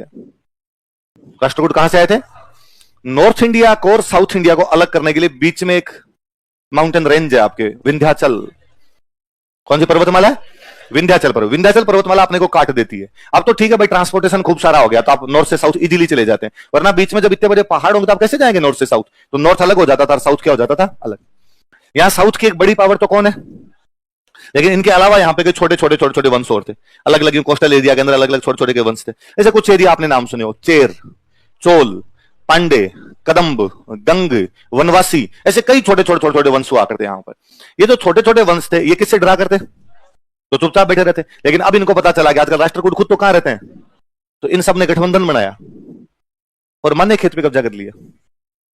कहां पे कब्जा कर लिया, तो बेचारा राष्ट्रकूटों को पता चला कि यार अपने मान्य खेत पे तो वो छोटे मोटे कुकुर मुते कब्जा कर गए सारे के सारे। तो बेचारा राष्ट्रकूट वापस भाग के आया, इनको कूटा उसने पकड़ के, इनको भगा के उसने वापस अपने कहां पर कब्जा किया, कन्नौज खाली। ये बात पता चली पालों को, तो पाल आए, पालों ने आगे कहां पे कब्जा कर लिया, ये बात पता चली प्रतिहारों को। प्रतिहार आए, इन्होंने कहां पे कब्जा कर लिया, ये बात पता चली राष्ट्रकूटों को। राष्ट्रकूट आए, इन्होंने कहां पे कब्जा कर लिया, ये बात पता चली इन सबको। ये आए, इन्होंने कहां कब्जा कर लिया, ये बात बता रहे राष्ट्रकूटों को, बेचारे वापस भाग के कहां पे आए। ये हंसी की बात नहीं है, भारत में ये लड़ाई 200 साल चली है। भारत का त्रिपक्षीय संघर्ष, भारत का try party struggle of India. और अभी तो मैं केवल बोल रहा हूं, बाद में हम लिखवाएंगे, जब आगे नरेंद्र सर आपको एंशिएंट पढ़ाएंगे तो बाकायदा लिखवाएंगे एक एक, कि यूं प्रथम चरण उसमें लिखाएंगे, पालों ने कन्नौज पर अधिकार किया, प्रतिहारों ने पालों को हराकर कन्नौज पर अधिकार किया, अब राष्ट्रकूटों ने प्रतिहारों को हराकर कन्नौज पर अधिकार किया। दक्षिण की अन्य पावर्स ने मान्य खेत पे कब्जा किया, इसलिए राष्ट्रकूट वापस मान्य खेत चले गए। अब पुनः एक चरण खत्म, फिर दूसरा लिखवाए, पालों ने कन्नौज पर अधिकार किया, प्रतिहारों ने पालों को हटाया, अब राष्ट्रकूटों ने प्रतिहारों को हराया, अब दक्षिण वालों ने राष्ट्रकूटों की राजधानी पर कब्जा किया, राष्ट्रकूट वापस गए। ऐसे 6 चरण है। कितने चरण है, 6 चरणों तक ये लड़े हैं। लेकिन 2 स्टेज के बाद में राष्ट्रकूटों की एक बात समझ में आ गई, इस साउथ में बैठ के नॉर्थ नहीं संभाल सकते और नॉर्थ में बैठ के साउथ है, तो उन्होंने कहा तुम लड़ो आपस में। तो शुरुआत वाले 2 स्टेज में तो तीनों लड़ते हैं, और 2 स्टेज के बाद में केवल लड़ने लग जाते हैं पाल और प्रतिहार। तो अगले 2 के अंदर लड़ते हैं पाल और प्रतिहार, उसमें फाइनली जीतते हैं प्रतिहार। कौन जीत जाते हैं, और प्रतिहार कहां पे कब्जा कर लेते हैं, आपका कन्नौज। तो मैंने आपको बताया था कि इसीलिए अपने भीनमाल वाले प्रतिहार नहीं पढ़ते, क्योंकि फाइनली ये कहां पे चले जाएंगे, कन्नौज, और कन्नौज जाएंगे तो इंडियन हिस्ट्री के अंदर इनको पढ़ना पड़ेगा, तो यहां क्यों पढ़े, वहीं पे पढ़ ले। तो शुरुआत वाले 2 चरणों में तीनों लड़े, कौन कौन, पाल, प्रतिहार, और बाद वाले 2 चरणों में 2 ही लड़े, कौन कौन आपके। अब पाल तो बाहर हो गए, प्रतिहारों ने क्या कर लिया, कब्जा। पर राष्ट्रकूटों को लगता था कि हम हारे भी नहीं और कब्जा भी नहीं है, भाई हम हमेशा जीते हैं, कभी हार के नहीं आए वहां पे किसी से, उसके बावजूद अपना कब्जा नहीं है। पर वो इंटेलिजेंट हो गए, वो समझ गए कि अपने कन्नौज पे स्थायी कब्जा परमानेंट वहां पे अपना कैप्चर तो नहीं कर सकते। तो अब राष्ट्रकूटों ने एक तरीका और अपनाया। राष्ट्रकूटों का एक राजा निकला वहां से, इंद्र। कौन निकला, कन्नौज आया, कन्नौज में आगे प्रतिहारों को ढंग से हराया उसने, बहुत ढंग से हराया। कई दिन यहां बैठा रहा, फिर टैक्स लाओ तुम, और टैक्स लेके वापस भाग के चला गया। जब तक नीचे वाले कुकुर मुते गठबंधन बनाते, तब तक भाग के वापस अपने कहां चला गया, नीचे। थोड़े दिनों बाद आगे वाहन का एक राजा हो रहा था, कृष्ण। कौन राजा था, उसने वापस एक बड़ी सेना ली, वापस कन्नौज पर हमला किया, वापस प्रतिहारों को हराया, वापस प्रतिहारों से टैक्स लिया, फिर वापस चला गया। राष्ट्रकूट इस पूरी लड़ाई में ऐसी शक्ति है, ऐसी पावर है जो कभी हारे नहीं। इस पूरी लड़ाई में एक पावर जो कभी किसी से हारी नहीं, वो कौन सी थी, लेकिन कब्जा किसी का हुआ था कन्नौज पे। तो कब्जा किसका हुआ था, ये भले राष्ट्रकूट जीत गए, लेकिन राष्ट्रकूट कन्नौज पे कब्जा नहीं कर पाए। कन्नौज पे कब्जा कौन कर पाया था, राष्ट्रकूट कब्जा क्यों नहीं कर पाए, वो आपको बताया कि नॉर्थ और साउथ की जो फिजिकल कंडीशंस है वो पूरी तरीके से अलग थी, इसलिए आप साउथ में बैठ के नॉर्थ कंट्रोल नहीं कर सकते, नॉर्थ में बैठ के साउथ। इसलिए उनको लगता था हमारी खुद की राजधानी साउथ है, तो हम साउथ छोड़ के नॉर्थ क्यों जाएं। लेकिन राष्ट्रकूटों ने कन्नौज पे 4 हमले किए। कितने हमले किए, पहले 2 बार में कन्नौज पे कब्जा करते हैं लेकिन पार नहीं पड़ती, और बाद में 2 बार में कन्नौज से क्या लेके आ जाते हैं, अपना टैक्स। अब जब 4 राजा हमला करने के लिए गए, ध्रुव गया, गोविंद गया, इंद्र गया, कृष्ण गया, तो मान लो एक बड़ी सेना लेके गए, 1 लाख की फौज लेके गए, वहां पे कब्जा किया, कई दिन तक बैठे रहे, वहां से टैक्स लिया, फिर वापस आए। तो वापस आते टाइम पूरी फौज एक साथ नहीं आती, कि शुरुआत में 2 बार इन्होंने कब्जे किए तो इनके कुछ बंदे वहीं रह गए, कि मान लो 2 साल, 2.5 साल, 3 साल जितना भी इनका कब्जा चला, तो बाद में जो वापस आ रहे थे तो कई भाई वहीं बस गए, उनका वापस नहीं जा रहे। किसी ने दुकान खोल ली होगी, कोई वहां राजा की नौकरी करने लग गया होगा, किसी ने खेत खरीद लिया होगा, कोई ठेकेदारी करने लग गया होगा वहां पे, तो उनका वापस नहीं जाना। इसलिए कई राष्ट्रकूट कन्नौज के आसपास बस गए। ये राष्ट्रकूट कहां बस गए? राष्ट्रकूट थे कहां के? बेसिकली साउथ के, लेकिन कई कहां पे आगे बस गए? यूपी। कन्नौज का मतलब यूपी। यूपी में जिन इलाकों के अंदर वो बसे, वो इलाका पहाड़ वाला इलाका, जिसको बोलते हैं गढ़वाल। क्या बोलते हैं? यूपी में गढ़वाल वाला इलाका, जिसको अब तो उत्तराखंड के रूप में अलग कर दिया गया। इस गढ़वाल वाले इलाके के अंदर राष्ट्रकूट जाके बस गए कहीं पे। इस गढ़वाल वाले इलाके में बसने की वजह से उन राष्ट्रकूटों को बोलने लगे गहडवाल। क्या बोलने लगे? तो जिनको आप साउथ में राष्ट्रकूट बोलते हो, उन्हीं को यहां यूपी में गढ़वाल में रहने की वजह से क्या बोलना शुरू कर दिया? क्या बोलना शुरू कर दिया? गढ़। अब समय का चक्कर घुमा, साउथ वाले राष्ट्रकूट खत्म हो गए। साउथ वाले राष्ट्रकूट तो क्या हो गए? साउथ वाले राष्ट्रकूटों को पता ही नहीं बचा। साउथ में नई पावर आ गई, चालुक्य। साउथ में कौन सी पावर आ गई? आपने पढ़ते हैं, देखो मंज परमार कर्नाटक के चालुक्य राजा तेलप सेकंड के खिलाफ लड़ता हुआ मारा गया था, पढ़ते हैं आपने? तो उधर साउथ के अंदर तो कौन आ जाते हैं आपके? चालुक्य। चालुक्य आ गए। साउथ वाले राष्ट्रकूट तो क्या हो गए? खत्म। पर अभी तक कन्नौज के आसपास राष्ट्रकूट बैठे, पर उन राष्ट्रकूटों को गढ़वाल में रहने की वजह से क्या बोलना शुरू कर दिया? कन्नौज पे कौन से वंश का कब्जा है? प्रतिहार। ये प्रतिहार कमजोर पड़े। समय का चक्र है, एक जो ऊपर जाएगा वो कभी नीचे आएगा, जो पहले ऊपर गया था वो बाद में नीचे आएगा। साउथ में राष्ट्रकूट कमजोर हो गए, और नॉर्थ के अंदर कमजोर कौन हो गए? प्रतिहार। साउथ में राष्ट्रकूट कमजोर हुए तो उनकी जगह पे कौन आ गए? चालुक्य। नॉर्थ में जब प्रतिहार कमजोर हुए, इनकी जगह आ गए गढ़वाल। इनकी जगह कौन आ गए? कि कभी वो साउथ में अपनी पीक पे थे, उन दिनों में वो कभी भी कन्नौज पे कब्जा नहीं कर पाए, लेकिन साउथ में जब वो खत्म हो गए तो उनके जो भाई बंधु नॉर्थ में बैठे थे, उन्होंने कहां पर कब्जा कर लिया? कन्नौज। तो कन्नौज के अंदर उनको आप राष्ट्रकूट भी बोल सकते हैं, उनको आप क्या बोल सकते हैं? गढ़वाल। क्या बोल सकते हैं? गढ़वाल। उनका यहां पे कब्जा हो गया। ये साउथ वाले वे राष्ट्रकूट जो गढ़वाल में बसने की वजह से गहडवाल कहलाए, जो बाद में कहां पे कब्जा कर लेते हैं? कन्नौज। उनका एक बंदा राजस्थान आ गया। उनका एक बंदा कहां आ गया? और वो राष्ट्रकूट नाम अपने राजस्थान तक आता था। राष्ट्रकूट राष्ट्रकूट राष्ट्रकूट राष्ट्रकूट करते करते हो गया राठौड़। अपने आप एक शुरुआत के पुराने जो अभिलेख मिलते हैं उनमें राठौड़ नहीं लिखा हुआ, उनके अंदर लिखा हुआ राठौड़। क्या लिखा हुआ है? तो राष्ट्रकूट राष्ट्रकूट राष्ट्रकूट राष्ट्रकूट करते राठौड़ राठौड़ राठौड़ राठौड़ करते करते अब नाम क्या आया धीरे धीरे? वो आई बात समझ? तो जिनको आप साउथ में बोलते हैं राष्ट्रकूट, जिनको आप नॉर्थ के अंदर आके बोलते हैं गहडवाल, उन्हीं को आप राजस्थान के अंदर आके क्या बोलते हैं? तो ये बहस खत्म ही हो जाती है कि राठौड़ों की उत्पत्ति किससे हुई थी। राठौड़ों की उत्पत्ति दोनों से ही है। इन्हीं को आप साउथ के अंदर राष्ट्रकूट बोलते हैं, इन्हीं को आप कन्नौज के अंदर क्या बोलते हैं? पर अपने से सिंपल ऐसा सवाल पूछेंगे तो याद रखना कि कन्नौज के कौन से वंश से जोड़ा जाता है? तो गहडवाल। दक्षिण भारत के कौन से वंश से जोड़ा जाता है? तो अपने बहस में पढ़ना ही नहीं, क्योंकि ये पीएचडी की उस टाइप की बातें थी। कंक्लूजन मैंने बताई थी आपको, समझ में आ गई बात? अपने यहां जब इन्होंने कन्नौज के आसपास कब्जा किया तो कन्नौज के पास में एक जगह पड़ती है बदायूं। कौन सी जगह पड़ती है? तो कन्नौज पे तो मुख्य रास्ता, तो आसपास में छोटी मोटी जगह भी सब जगह यही रहे होंगे। जैसे मेवाड़ गोहिलों का मुख्य है, पर बांसवाड़ा डूंगरपुर यहां पर भी तो गोहिली बैठे हैं। कन्नौज इनकी मुख्य राजधानी थी, तो इनका एक जगह पास में और कब्जा था। वो जगह कौन सी है? और यहां बदायूं से एक बंदा सबसे पहले राजस्थान में आता है, उसका नाम था रावसिहा। नाम क्या था? तो राजस्थान आने वाला जो पहला राठौड़ था, वो राठौड़ कौन था? कहां से आया था? 1240 के आसपास में। किसके आसपास में? इसको लेके आए थे अपने पाली के अंदर, ब्राह्मण रहते थे पालीवाल। कौन से ब्राह्मण रहते? वो इसको वहां से लेके आए थे, तो हमारे साथ चल, हमारी रक्षा कर दिया कर, और हम तेरे को क्या दे देंगे? टैक्स। तो पालीवाल ब्राह्मणों की सहायता के लिए आता है। यहां राजस्थान के अंदर आके बाड़मेर में एक जगह पड़ती है खेड़। कौन सी जगह? इसको ये अपनी राजधानी बनाता है। फिर एक लड़ाई होती है, उस लड़ाई के अंदर लड़ता हुआ मारा जाता है। जिस जगह पे मरा था उस जगह का नाम है बिट्ठू। क्या नाम है? पाली के अंदर बिट्ठू नाम की एक जगह, वहां पे लड़ता हुआ मारा गया था, इसलिए इसकी छतरी कहां पर बनी हुई है? बिट्ठू। तो राजस्थान में राठौड़ों का संस्थापक कौन था? कब आया है? कहां से आया? किसकी सहायता के लिए? राजधानी कहां बनाई? छतरी कहां पर है? पहले बढ़ जाएगी बात, लिखो रावसिहा। आज पहले एक बात और लिख लो उससे पहले, पर राठौड़ों की रियासतें कौन कौन सी है लिख लो। राठौड़ रियासतें, फिर अलग अलग रियासत का इतिहास पढ़ लेंगे ना अपने। राठौड़ स्टेट्स, राठौड़ रियासत है। एक रियासत तो आपकी मारवाड़। कौन सी रियासत है? जिसको बाद में आप बोलने लगे थे जोधपुर, तो जोधपुर का दो या मारवाड़ का दो एक ही बात है। एक रियासत इनकी बीकानेर, और एक रियासत बाद में इनकी बनती है किशनगढ़। कौन कौन सी 3 रियासत है बोलो देखिए? मारवाड़, बीकानेर और किशनगढ़।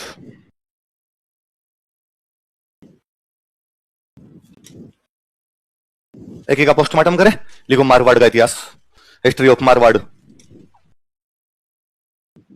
अब कोई आपसे पूछ ले इनमें से कौन से स्थान पर राठौड़ों का अधिकार नहीं था, और वो आपको ये दे दे कि मारवाड़, बीकानेर, किशनगढ़ और प्रतापगढ़। प्रतापगढ़ में नहीं था। एक लाइन वापस रिपीट मार लो। मारवाड़ में राठौड़ वंश का शासन था। Rathore dynasty ruled over Marwar.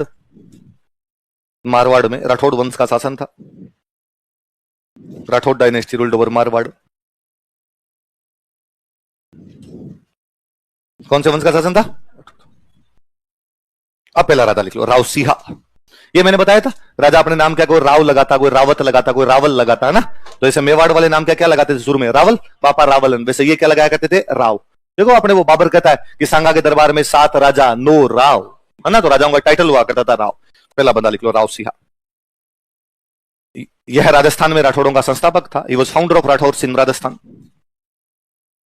या यह मारवाड़ लिख लो, ज्यादा अच्छा लगे तो आपको मारवाड़ लिख लो। यह राजस्थान में राठौड़ों का संस्थापक था। He was founder of Rathores इन राजस्थान। राजस्थान में राठौड़ों का संस्थापक था। पहले मारवाड़ में आए थे सबसे पहले, बाद में यहीं से आगे निकले थे।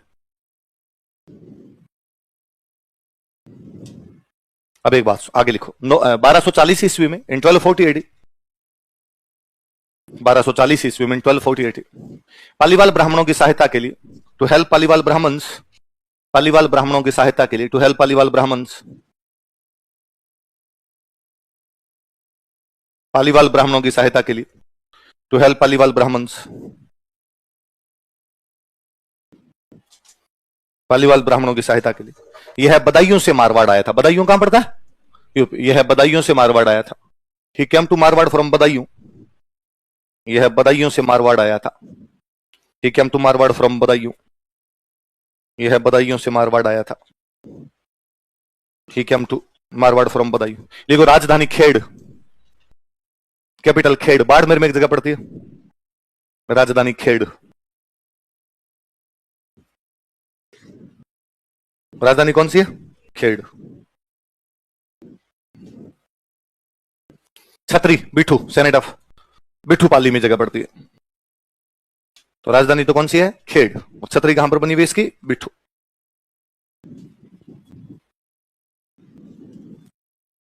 कैपिटल तो खेड़ और सेनेट ऑफ कहां पे है? बिठू। बिठू कहां पर पड़ता है? खेड़ कहां पे पड़ता है? अब एक बात सुनो, तो कब आया ये?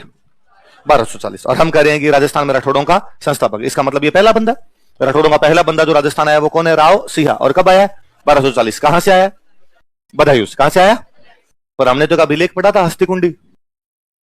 कौन सा अभिलेख पढ़ा था? और वो कब का था? 997 में। कब का था? और कौन से राजा का?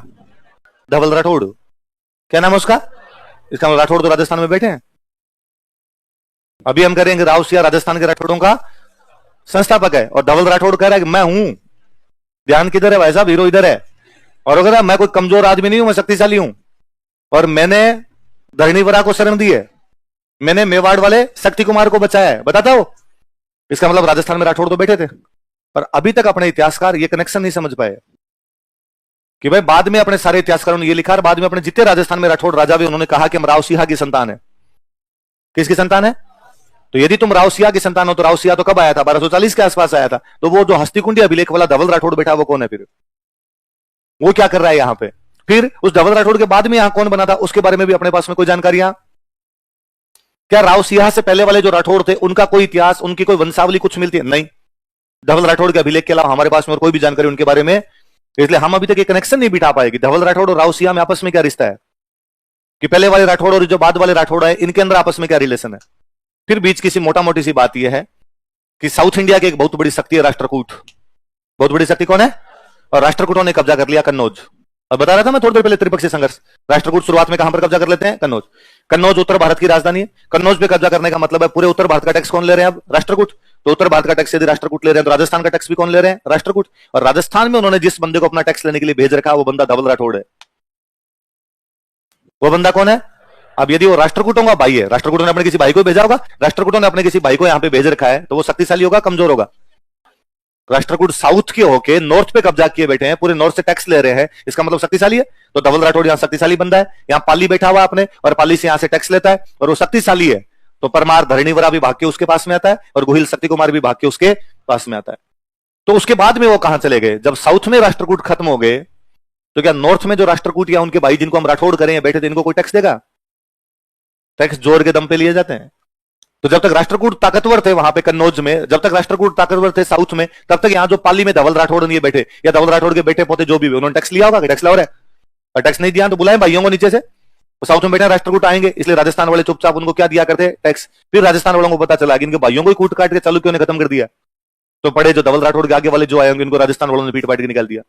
तो राजस्थान से बाद में इन लोगों का टैक्स लेना क्या हो गया, बात समझे। तो इससे पहले थे राठौड़, लेकिन वो राठौड़ बाद में यहां से चले गए। कब कहां चले गए इसके बारे में अपने पास जानकारियां नहीं, पर राष्ट्रकूटों की पीक के दिनों में राष्ट्रकूट यहां से टैक्स लिया करते थे। उसका एग्जांपल है कि हमें एक राठौड़ का अभिलेख मिलता है, वो अभिलेख कौन सा है, अस्थिकुंड अभिलेख, और उस राजा का नाम क्या है। फिर उसी टाइम के समकालीन आपका अल्लट है। जब इधर अपना धवल राठौड़ है तब उधर मेवाड़ का राजा कौन है, अल्लट। क्यों अल्लट के बाद तो शक्ति कुमार नहीं आए गए थे, शक्ति कुमार के टाइम तो मुंज परमार वाला आक्रमण, और उस टाइम वो भागे किसके पास में था, धवल राठौड़। अल्लट वाला जो अपने को आठपुर अभिलेख मिला शक्ति कुमार वाला, जिसके अंदर लिखा हुआ कि उसकी हूण रानी कौन थी, अरियादेवी, उसमें अल्लट की मां का नाम लिखा हुआ है। अल्लट की मां का नाम लिखा हुआ महालक्ष्मी राठौड़। अल्लट की मां का नाम क्या लिखा हुआ है, इसका मतलब यहां आसपास में राठौड़ है, तभी तो मेवाड़ शादी भी होगी। तो मेवाड़ शादी हुई, अल्लट की मां यदि राठौड़ है उसके मेवाड़ में शादी, उसका मतलब पाली वाले हो सकते हैं। हो सकता है धवल राठौड़ इनकी कोई बहन बुआ बेटी कुछ रही हो, और जिसकी शादी उधर मेवाड़ में की हो, और मेवाड़ में शादी की तो मेवाड़ वाले रिश्तेदार रहे हो, और इसलिए शक्ति कुमार भाग के धवल राठौड़ के पास है। इसका मतलब थे इस इलाके में, लेकिन वो बाद में चले गए। बाद में जितने राठौड़ वंश यहां पर स्थापित हुए थे उनका कोई एकमात्र दादा है, तो वो दादा कौन है। इसलिए बाद के सारे राजाओं ने, भले वो बीकानेर वाले हो, भले वो किशनगढ़ वाले हो, भले वो मारवाड़ वाले हो, उन सब ने कहा कि हम किसकी संतान है। इसलिए हम कहते हैं कि राउसिया राजस्थान में राठौड़ों का क्या था, पल्ले बड़ी बात। कहां से आया था ये बताइए, कौन लेके आए थे इसको। पाली वाले ब्राह्मण पाली में रहते थे। पाली वाले ब्राह्मण कहां रहते थे, धवल राठौड़ का राज कहां था, पाली। अस्थिकुंड अभिलेख कहां से मिला है, पाली। इसका मतलब धवल राठौड़ भी किसी टाइम पाली के अंदर ही था, और पाली वाले बाद में इनको लेके आए। इसका मतलब पाली वालों के दिमाग में तो है कि यार किसी टाइम में अपने यहाँ के राजा कौन हुआ करते, राठौड़। हुआ क्या मैं बताऊं, पाली अपना बहुत बड़ा व्यापारिक केंद्र था, ट्रेड सेंटर था। इसलिए जब राष्ट्रकूटों ने यहाँ पे राजस्थान की तरफ भी कब्जा किया तो उन्होंने अपना सेंटर किसको बनाया, पाली। पर टैक्स लेना तो उस जगह पे कब्जा करो जहां से टैक्स ज्यादा आता है। तो ज्यादा टैक्स कहां से आ रहा था, पाली से, तो कब्जा करके कहां पे बैठ गए, पाली। बाद में किसी भी कारण से उनका राज यहां से क्या हो गया, खत्म, और उनका राज स्थापित हो गया कन्नौज। राठौड़ों का राज कहां पर स्थापित होता है, कन्नौज। आप उनको गहड़वाल कह दो, आप उनको राष्ट्रकूट कह दो, आप उनको राठौड़ कह दो, एक ही बात है, कोई अंतर नहीं है उसके अंदर। वो कन्नौज के अंदर बैठे हुए, और यहाँ पाली के अंदर वो टैक्स नहीं ले रहे, और कोई टैक्स ले रहा होगा। यहाँ पे और कोई टैक्स लेने वालों से पार नहीं पड़ रही होगी, और वो जनता की रक्षा नहीं कर पा रहे थे। इसलिए यहाँ जो व्यापारी बैठे थे उन व्यापारियों को लगा कि यार अपनी रक्षा कौन कर सकता है, और कहीं ना कहीं दिमाग में था यार पहले अपने यहाँ पे राठौड़ रहते थे और उनके टाइम में अपनी रक्षा हो जाया करती थी। अब बाद में वो राठौड़ यहाँ से कन्नौज साइड में वापस चले गए अपने, तो क्यों ना अपने उन कन्नौज वाले भाइयों से किसी राठौड़ को लाते हैं और उनको कहते हैं कि हम तुम्हें टैक्स दे देंगे, तुम हमारी क्या कर दो, रक्षा। इसलिए पाली वाले जो पाली वाले ब्राह्मण थे चला के यहां से कन्नौज गए, और कन्नौज जाके वहां से एक बंदे को लेके आए, जिस बंदे का नाम क्या था, कन्नौज के पास में एक जगह थी बदायूं, वहां से लेके आए थे। कहां से लेके आए थे, कहानी है एक कि बदायूं में उन दिनों एक राजा हुआ करते जिनका नाम था सेतराम जी। क्या नाम था, क्या नाम है बदायूं के राजा का, सेतराम जी नाम करके एक बदायूं के राजा है। इनके 100 बेटे हैं। कितने बेटे हैं, कोई इसमें हंसने की आवश्यकता नहीं, ये बहुत कॉमन, बेहद कॉमन चीज है। आप इसको मान लीजिए कि ऐसे कॉमन तरीके से हुआ करता था, इसमें कोई बड़ी बात कि किसी के 20 रानियां हैं, एक एक 5-5 होते हैं। मेवाड़ का अंतिम राजा मैंने कौन सा पढ़ा है, भीम सिंह। संधि कौन करता है, कब करता है संधि, 1818, तो ज्यादा पुराना नहीं 1818, तो आज से 300 साल पहले। भीम सिंह के 95 टाबर थे, 95 95 बेटे बेटियां सारे मिला के कितने हो रहे थे। तो ये बहुत कॉमन चीज है, इसमें तो हंसी आनी नहीं चाहिए, कि बहुत यूं लगता ही नहीं कि भाई अजीब बात हो जाए। अजीब कैसे हो सकता है, राजा की जब रानियां 20-25 है तो 50 टाबर 60 टाबर, ये बहुत कॉमन सी चीज हो जाएगी अपने आप। वो मैंने आपको शुरुआत में बताया था कि अपने से 3 पीढ़ी पहले एक आदमी की एक ही लुगाई है, फिर भी टाबर 11 है। उस हिसाब से एवरेज कम है इनका, रानी 20 से टाबर होना चाहिए 200, इनके तो अभी 100 तक ही आंकड़ा पहुंच पा रहा है। तो सेतराम जी के 100 बच्चे थे, कितने बच्चे थे, 100 उनके वो हुए, 100 लड़का, 100 संतान भी उनकी। कहा भी जाता है कि गुणचा सा सियो बडो सिया बड़ा 50। क्या लाइन है बोलो देखे, गुणचा सा सियो बडो सिया बड़ा, दोबारा बोलो देखे, गुणचा सा सियो बडो सिया बड़ा 49, मतलब 49। गुणचा सा सियो बडो मतलब 49 से तो बड़ा कौन था, सिया। सिया बड़ा 50, और सिया से बड़े और कितने थे, मतलब 50 हो गए। उसके बाद कौन हुआ, सिया। तो सिया कौन से नंबर पे हो गया, 51, और सिया के बाद में और कितने हुए, 49। तो 51 पे सिया, 49 बाद में, टोटल कितने हो गए, गुणचा सा सियो बडो सिया बड़ा 50। तो टोटल कितने हुए, कितने हुए, 100। सिया कौन से नंबर पे, 50 हो गए। 50 के बाद 51 पे कौन हुआ, सिया। और सिया के बाद और कितने हुए थे, ये किसकी संतान है, 51 नंबर पे कौन होता है, सिया। तो कहते 51 नंबर पे जो बच्चा हुआ, 50 होने के बाद जो 51 जो हुआ था उनके, तो अब तो क्या हो गया, आपकी घड़ियां आ गई, मोबाइल आ गए, टाइम देख लेते हो आप। पहले टाइम देखने के ये तरीके तो थे नहीं, पहले टाइम देखने के तरीके थे भाई सूरज की रोशनी कहां पड़ रही है, चांद की रोशनी कहां पड़ रही है। अच्छा आप कुंडली बनाते हैं, कुंडली बनाते हैं आजकल, तो आप खुद ही बना लेते हो, मोबाइल में से ऐप आ रखे कि खुद का वो जन्म स्थान डालो, खुद का जो टाइम है वो डालो, खुद की जो डेट है वो डालो, और वो बता देगा कि तुम्हारे राजयोग है। कुंडली सबकी राजयोग की बताती है। मैंने आज दिन तक किसी की कुंडली के बारे में ये नहीं पढ़ा कि उसकी कुंडली के अंदर लिखा कि फकीर है, लीचड़ों की जिंदगी जिएगा। एक किसी भी आदमी के बारे में सारी कुंडली वाले ये कहते हैं भाई साहब जोरदार है, इसके अंदर तो क्या है, राजयोग है। तो आप खुद ही बना लेते हो आजकल तो अपनी कुंडली। तो पहले भी कुंडलियां बनवानी पड़ती, तो टाइम का पता कैसे लगे? तो पहले राजा महाराजा कह के रखते कि भाई जैसे ही बच्चा हो, जहां पर चांद या सूरज की रोशनी पड़े वहां पे लाइन खींच लो, छाया छाया बनेगी, तो जहां छाया बने वहां पे क्या खींच लो, लाइन।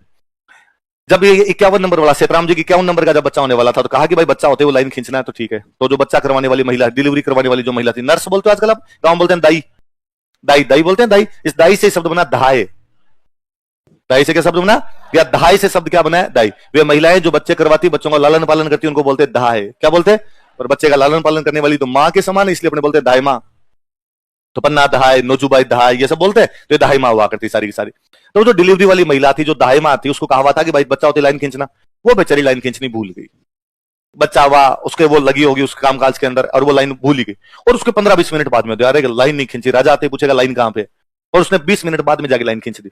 राजा कहां पता कर रहा है कि लाइन पहले खींची थी कि बाद में खींची थी।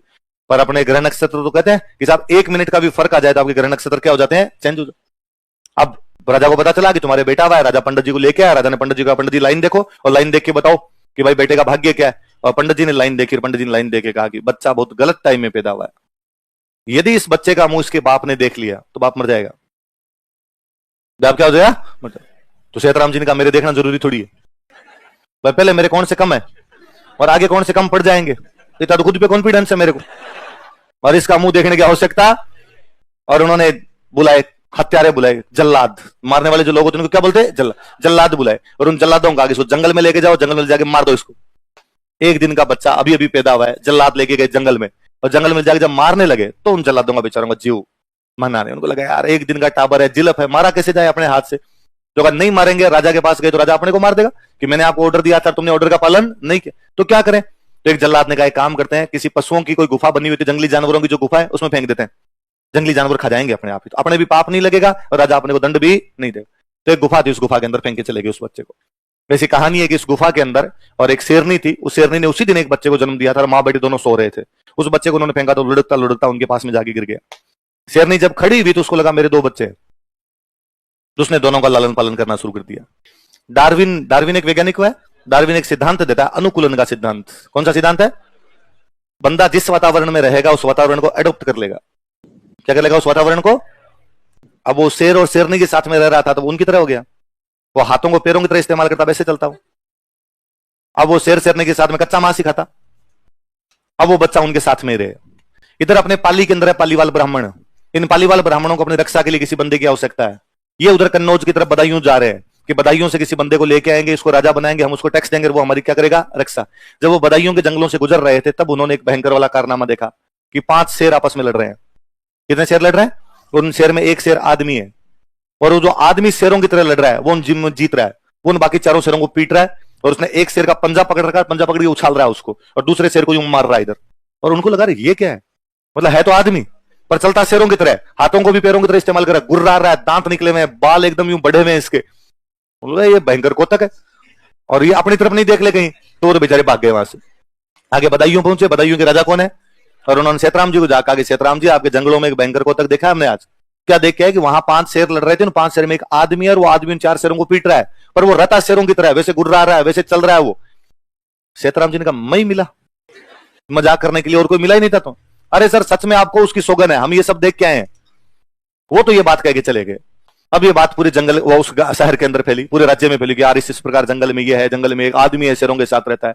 वो जो जल्लाद थे जो मारने के लिए गए थे, वो जल्लादों में से जो उनका सेनापति था, जो उनका मुखिया था, हेड था, चीफ था, वो राजा के पास गया। तो उसने राजा को जाकर, राजा मेरे यदि सजा माफ करो तो मैं एक बात बताना चाहता हूं। राजा ने कहा 7 खून माफ है, कि 7 मर्डर भी करके आया तो तेरे को सजा नहीं दूंगा, बता क्या बात है। उसने कहा वो जो कल शेर वाली बात अपने दरबार में चल रही थी ना कि हाँ वो सर आपका बेटा है। क्या बात करते हो, कैसे? कहा वो जो आपके था ना 51, आपने कहा था जंगल में जाके मार के, हाँ तो सर हमने मारा नहीं उसको, तो हम शेर की गुफा में फेंक के आए थे, और हो ना हो सर ये वही है। राजा ने कहा यार उसके बारे में तो पंडित जी की भविष्यवाणी थी कि उसको देखते ही राजा मर जाएगा। तो बेचारी वो दाई जो थी इसने लाइन खींची, उसने कहा आप नहीं मरोगे, यदि है तो ले आओ। कैसे? कि वो लाइन मैंने आधे घंटे बाद में खींची थी, आधे घंटे में ग्रह नक्षत्र चेंज हो गए होंगे। तो राजा सेतराम जी ने अपनी सेना भेजी और सेना भेज उसको पकड़ के लेके, बिना सेना के शेर पकड़ में कैसे? पहले तीर वीर मार के उसको घायल किया, घायल करके बाद में उसको लेके बांध के लेके थोड़ी देर बाद होश आया तो उसको मिनक दिखाएगी, मिनक है कैसे गुर्रा रहा है, बोल थोड़ा बहुत। वहां पर डार्विन वाला सिद्धांत है, वो शेरों के साथ रहा तो बर्ताव कैसे करता था? शेरों जैसा। अब वो आदमियों के साथ रहा तो बर्ताव कैसा करने लगा? उसके बाल काटे, दांत आगे से तीखे हो गए थे, थोड़े सेट किए होंगे उसके दांतों वांतों को। वो इतने दिन जिंदाबाद घूमता था, कपड़े पहने होंगे, कपड़े ले रहे। वैसे मामला थोड़ा सेटल किया उसको, और अब एकदम साथ में बिठाना शुरू। इतने दिनों कच्चा मांस ही खाया करता था, फिर उसका रोस्टेड नाम की भी चीज होती है, और ये कहा मजा ज्यादा आएगा इसके अंदर। अब वो यहाँ पे रहने लगा, शेरों के साथ रहता है, इसलिए उसका नाम रखा गया सिंहा। क्या नाम रखा गया? पालीवाल ब्राह्मण आगे बंगाल साइड में बिजनेस करने जाते, वहां से बिजनेस करके वापस आए तो वापस वहां रुके बदायूं में, और उन्होंने पूछा राजा हम एक बात करके गए थे, उसका क्या हुआ? और राजा ने कहा थैंक यू यार, वो तो मेरा बेटा ही था यार, आपने मेरे बिछड़े बेटे से मेरे को मिला दिया, मांगो क्या चाहिए तुम्हें?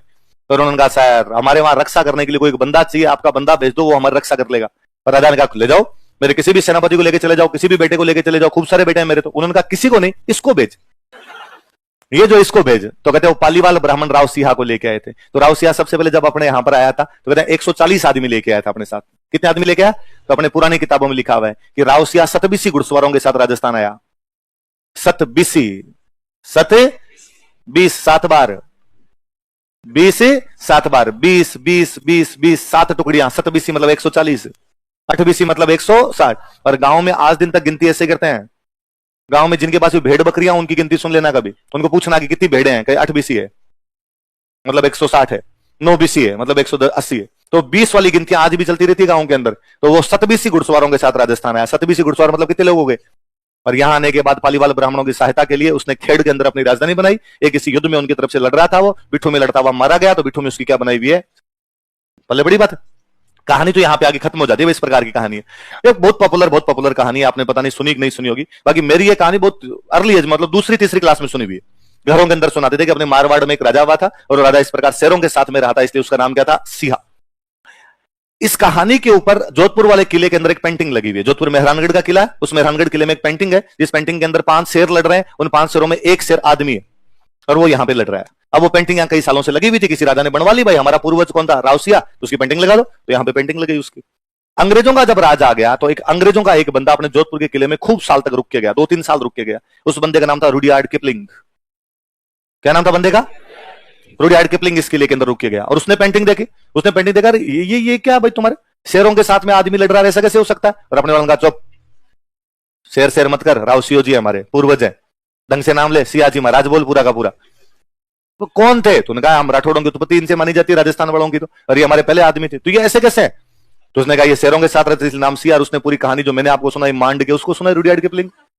रुडयार्ड किपलिंग को कहानी बड़ी पसंद आई, उसको प्लेटफॉर्म बड़ा पसंद आया कि आदमी यदि पशुओं के साथ रहता है तो बिहेव भी कैसा करता है? पशुओं जैसा। उसने इस पे पूरा नॉवेल लिखा, जंगल बुक।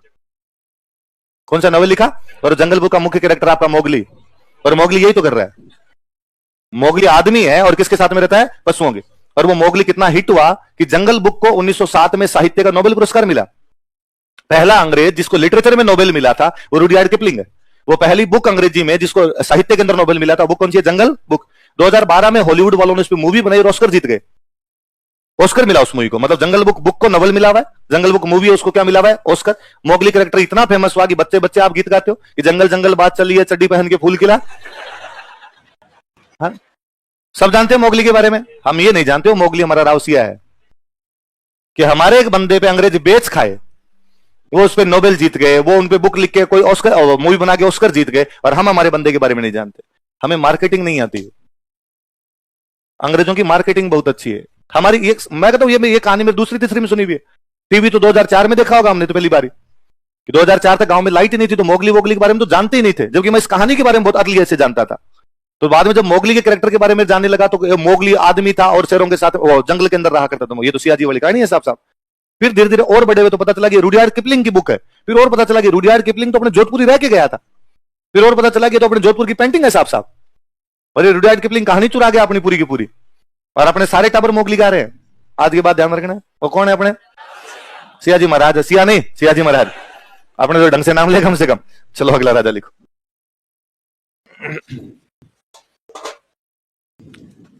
अब राव शब्द के नाम के आगे लगेगा, तुम आगे वालों के नहीं लगा रहा। लिखो दुहड़। अगला हाँ? ये वो तो लिखा हुआ ना बाद की किताबों में, अभिलेख वगैरह मिलते हैं, उनसे पता चलता। और बिट्ठू में जब ये मरा था ना, तो वहां पर इसकी छतरी पर अभिलेख है, 1273 में लड़ता हुआ मारा गया। दुहड़। अगला राजा कौन है? दुहड़। अच्छा, दुहड़ पोता ही था सिहा का, सिहा के बाद में एक राजा बनता आस्थान, और आस्थान के बाद में कौन बन गया था? दुहड़।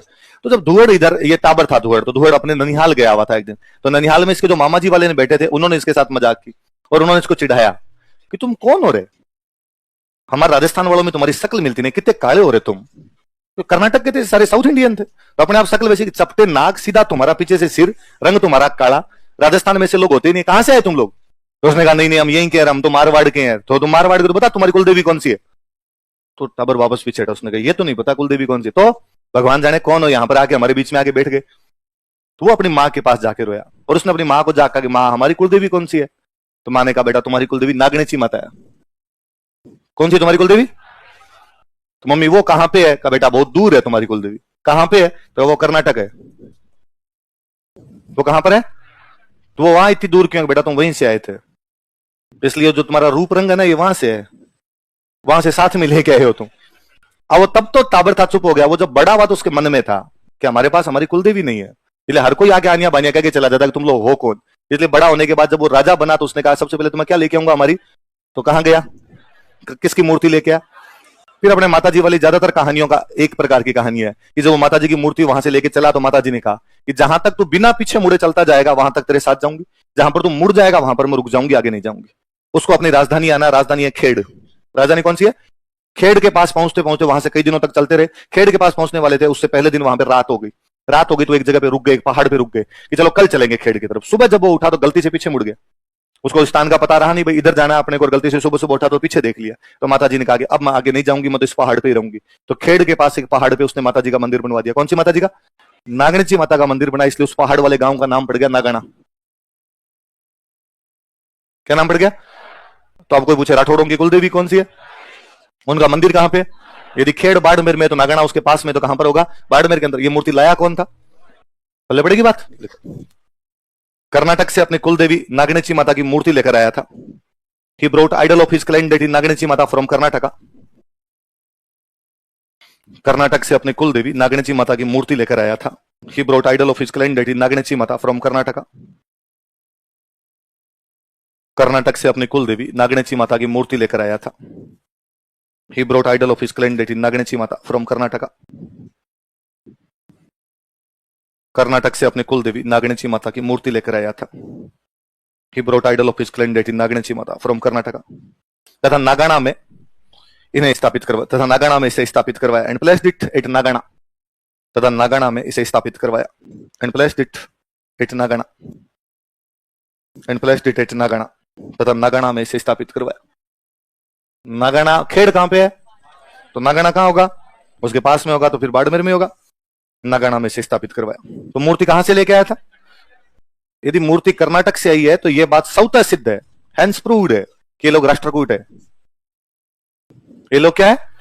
ऐसा नहीं हो सकता कि ये लोग राष्ट्रकूट नहीं रहे हो और माता जी घूमने कर्नाटक चली गई हो। बात ये है नहीं कि भाई माता जी ने कभी कहा कि चलो कुछ दिन पिकनिक मना के आती हूँ, मैं थोड़े दिन कर्नाटक रहूंगी, बाद में तुम्हारे पास आ जाऊंगी। यदि मूर्ति कर्नाटक से लेके आ रहे हैं अपनी कुलदेवी की, इसका मतलब इनका कर्नाटक से कोई ना कोई लेना देना है, इसका मतलब ये लोग राष्ट्रकूट थे। तो पहले वहां साउथ इंडिया के अंदर ये चिंता था, चिता चिता करते थे, वहां से चिंता था चिता चिता करते करते आगे कन्नौज, और आगे चिंता था चिता चिता करते कहां आगे? तो ये जो मैंने तीनों बताए थे, इन्हीं को दक्षिण भारत में राष्ट्रकूट बोलते हैं, इन्हीं को आपके बोलते हैं कन्नौज के अंदर आके गहेड़वाल, और इन्हीं को राजस्थान के अंदर आके क्या बोलते हैं? तो ये बेसिकली साउथ इंडियन है। इसलिए साउथ इंडिया में मूवी बनती है rowdy Rathore. Rowdy Rathore movie south India की है, आपने डब किया उसको। साउथ इंडिया वाले क्यों बना रहे हैं राउडी राठौड़? क्योंकि वहां राठौड़ थे, वहां राठौड़ों का राज था। और यह भी मुझे बड़ा अजीब लगता है जब कोई कहता है कि राष्ट्रकूटों को राजस्थान में आकर राठौड़ बोलने लगे ना। राष्ट्रकूट शुद्ध संस्कृत का शब्द है, उसको जब आप लोकल भाषा में बोलेंगे तो राठौड़ ही होगा वो। और राठौड़ राठौड़ राठौड़ राठौड़ करते करते धीरे धीरे उसका क्या बना गया वो। और पुराने खूब सारे अभिलेखों में इस प्रकार की चीजें मिलती है, राष्ट्रकूट भी मिलता है, राठौड़ भी मिल जाता है, रठ मिल जाता है, रठिक मिल जाता है, रठर मिल जाता है, सब एक प्रकार के नाम हुआ करते हैं। आई बात समझ? अगला रहता लिखो।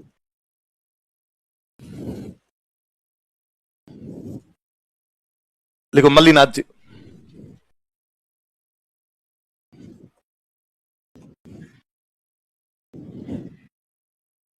साम्राज्य का थोड़ा विस्तार हुआ राठौड़ों के, साम्राज्य का विस्तार हुआ तो कहा कि भाई पहले मान लो साम्राज्य इतना सा था तो राजधानी थी खेड़, अब साम्राज्य बढ़ गया यहां तक हो गया तो कहा यार अब यहां बैठ के यहां को कंट्रोल नहीं किया जा सकता, राजधानी चेंज करनी पड़ेगी। तो बीच में एक नई राजधानी लेके आए, बाड़मेर में एक जगह और पड़ती है मेवानगर। कौन सी जगह? तो किसको राजधानी बनाया गया? लिख लो, मेवानगर को अपनी राजधानी बनाया। He made Mewanagar as his capital. Mewanagar को अपनी राजधानी बनाया। He made Mewanagar as his capital. Mewanagar को अपनी राजधानी बनाया। He made Mewanagar as his capital. किसको राजधानी बनाया? मेवानगर। जब अपने मारवाड़ में मल्लिनाथ जी राज कर रहे थे, मालवा के अंदर एक राजा था जिसका नाम था निजामुद्दीन। कौन बंदा था? दिल्ली में एक राजा हुआ करता फिरोज तुगलक। दिल्ली का राजा कौन था? और दिल्ली वालों ने मालवा पे कब्जा कर रखा और मालवा में एक बंदे को अपनी तरफ से गवर्नर बना रखा। वो जो मालवा का गवर्नर है उसका नाम क्या है? निजामुद्दीन। दिल्ली के कौन से राजा की तरफ से राज कर रहा है? फिरोज तुगलक। पर मालवा वाले निजामुद्दीन को लगा यार मैं मारवाड़ की तरफ हमला करके इधर भी कब्जा कर लूं, तो मारवाड़ पे हमला कर दिया। मारवाड़ का राजा कौन था? और मल्लिनाथ जी ने किसको कूट पीट के निकाल दिया। कहते हैं निजामुद्दीन की 13 टुकड़ियां आई थी, सेना कितने भागों में बंट के आई थी? 13 रेजिमेंट्स आई थी। उन 13 रेजिमेंट को हरा के भेजने वाले राजा कौन थे? इसलिए लोकल भाषा में भी कहते हैं 13 तुंगा भांजियान माल सलखानी। मल्लिनाथ जी के पिताजी का नाम था सलखा। क्या नाम था? तो सलखे के बेटे मल्लिनाथ ने कितनी रेजिमेंट को हराकर भगा दिया था? वो 13 रेजिमेंट कौन से बंदे की आई थी? वो कहां का था? मालवा के निजामुद्दीन को हराया था। He defeated Nizamuddin of Malwa. Malwa के निजामुद्दीन को हराया था। He defeated Nizamuddin of Malwa. Malwa के निजामुद्दीन को हराया था। He defeated Nizamuddin of Malwa. कॉस्टंग लिख लो, 13 बटालियन, 13 रेजिमेंट्स, 13 टुकड़ियां, कुछ लिख लो। सेना की कितनी टुकड़ियां हराई गई थी? 13 टुकड़े, 13 रेजिमेंट्स, 13 बटालियंस। मल्लिनाथ जी केवल राजा ही नहीं थे, मल्लिनाथ जी बहुत बड़े समाज सुधारक हुए, लोगों को ऊंच नीच खत्म करने के वगैरह के प्रयास किए। इसलिए लोगों ने बाद में मल्लिनाथ जी को पूजना शुरू कर दिया। तो मल्लिनाथ जी पश्चिमी राजस्थान के लोक देवता है। मल्लिनाथ जी क्या पश्चिमी राजस्थान के? तो मारवाड़ का एक ऐसा राठौड़ राजा जो बाद में देवता के रूप में पूजा गया, वो कौन थे? इसलिए मैंने इतने राजा पढ़ा दिए, किसी के नाम के आगे मैंने जी नहीं लगाया, इनके लगाया है, क्योंकि देवता है। क्या है? बाकी नहीं लगा किसी के। बाकी अपने पढ़ते कुंभा आया, कुंभा गया, संगा आया, संगा गया, वह मर गया। पर अपने यहां क्या लिख रहे हैं? देखो देवता है भाई, सो सलाम महाराज। देखो मल्लिनाथ जी पश्चिमी राजस्थान के लोक देवता है। मल्लिनाथ जी फोक डेट इन वेस्टर्न राजस्थान। पश्चिमी राजस्थान के लोक देवता है मल्लिनाथ जी। फोक डेट इन वेस्टर्न राजस्थान। पश्चिमी राजस्थान के लोक देवता है। खूब फेमस हुए, लोगों ने खूब माना। इनके कारण ही बाड़मेर वाले इलाके का नाम ही पड़ गया मालानी। क्या नाम पड़ गया? मल्लिनाथ जी का इलाका। इसलिए क्या बोला जाता है उसको? कोई पूछेगा राजस्थान में कौन सा इलाका? मालानी कहलाता है। कौन सा कहलाता है? देखो इनके कारण बाड़मेर क्षेत्र का नाम मालानी पड़ा। Barmer region was named as Malani after him. इनके कारण बाड़मेर क्षेत्र का नाम मालानी पड़ा। बाड़मेर क्षेत्र was, Barmer region was named as Malani, was named as Malani after him. इनके कारण बाड़मेर क्षेत्र का नाम मालानी पड़ा। Barmer region was named as Malani after him. बाकी कल पढ़ेंगे।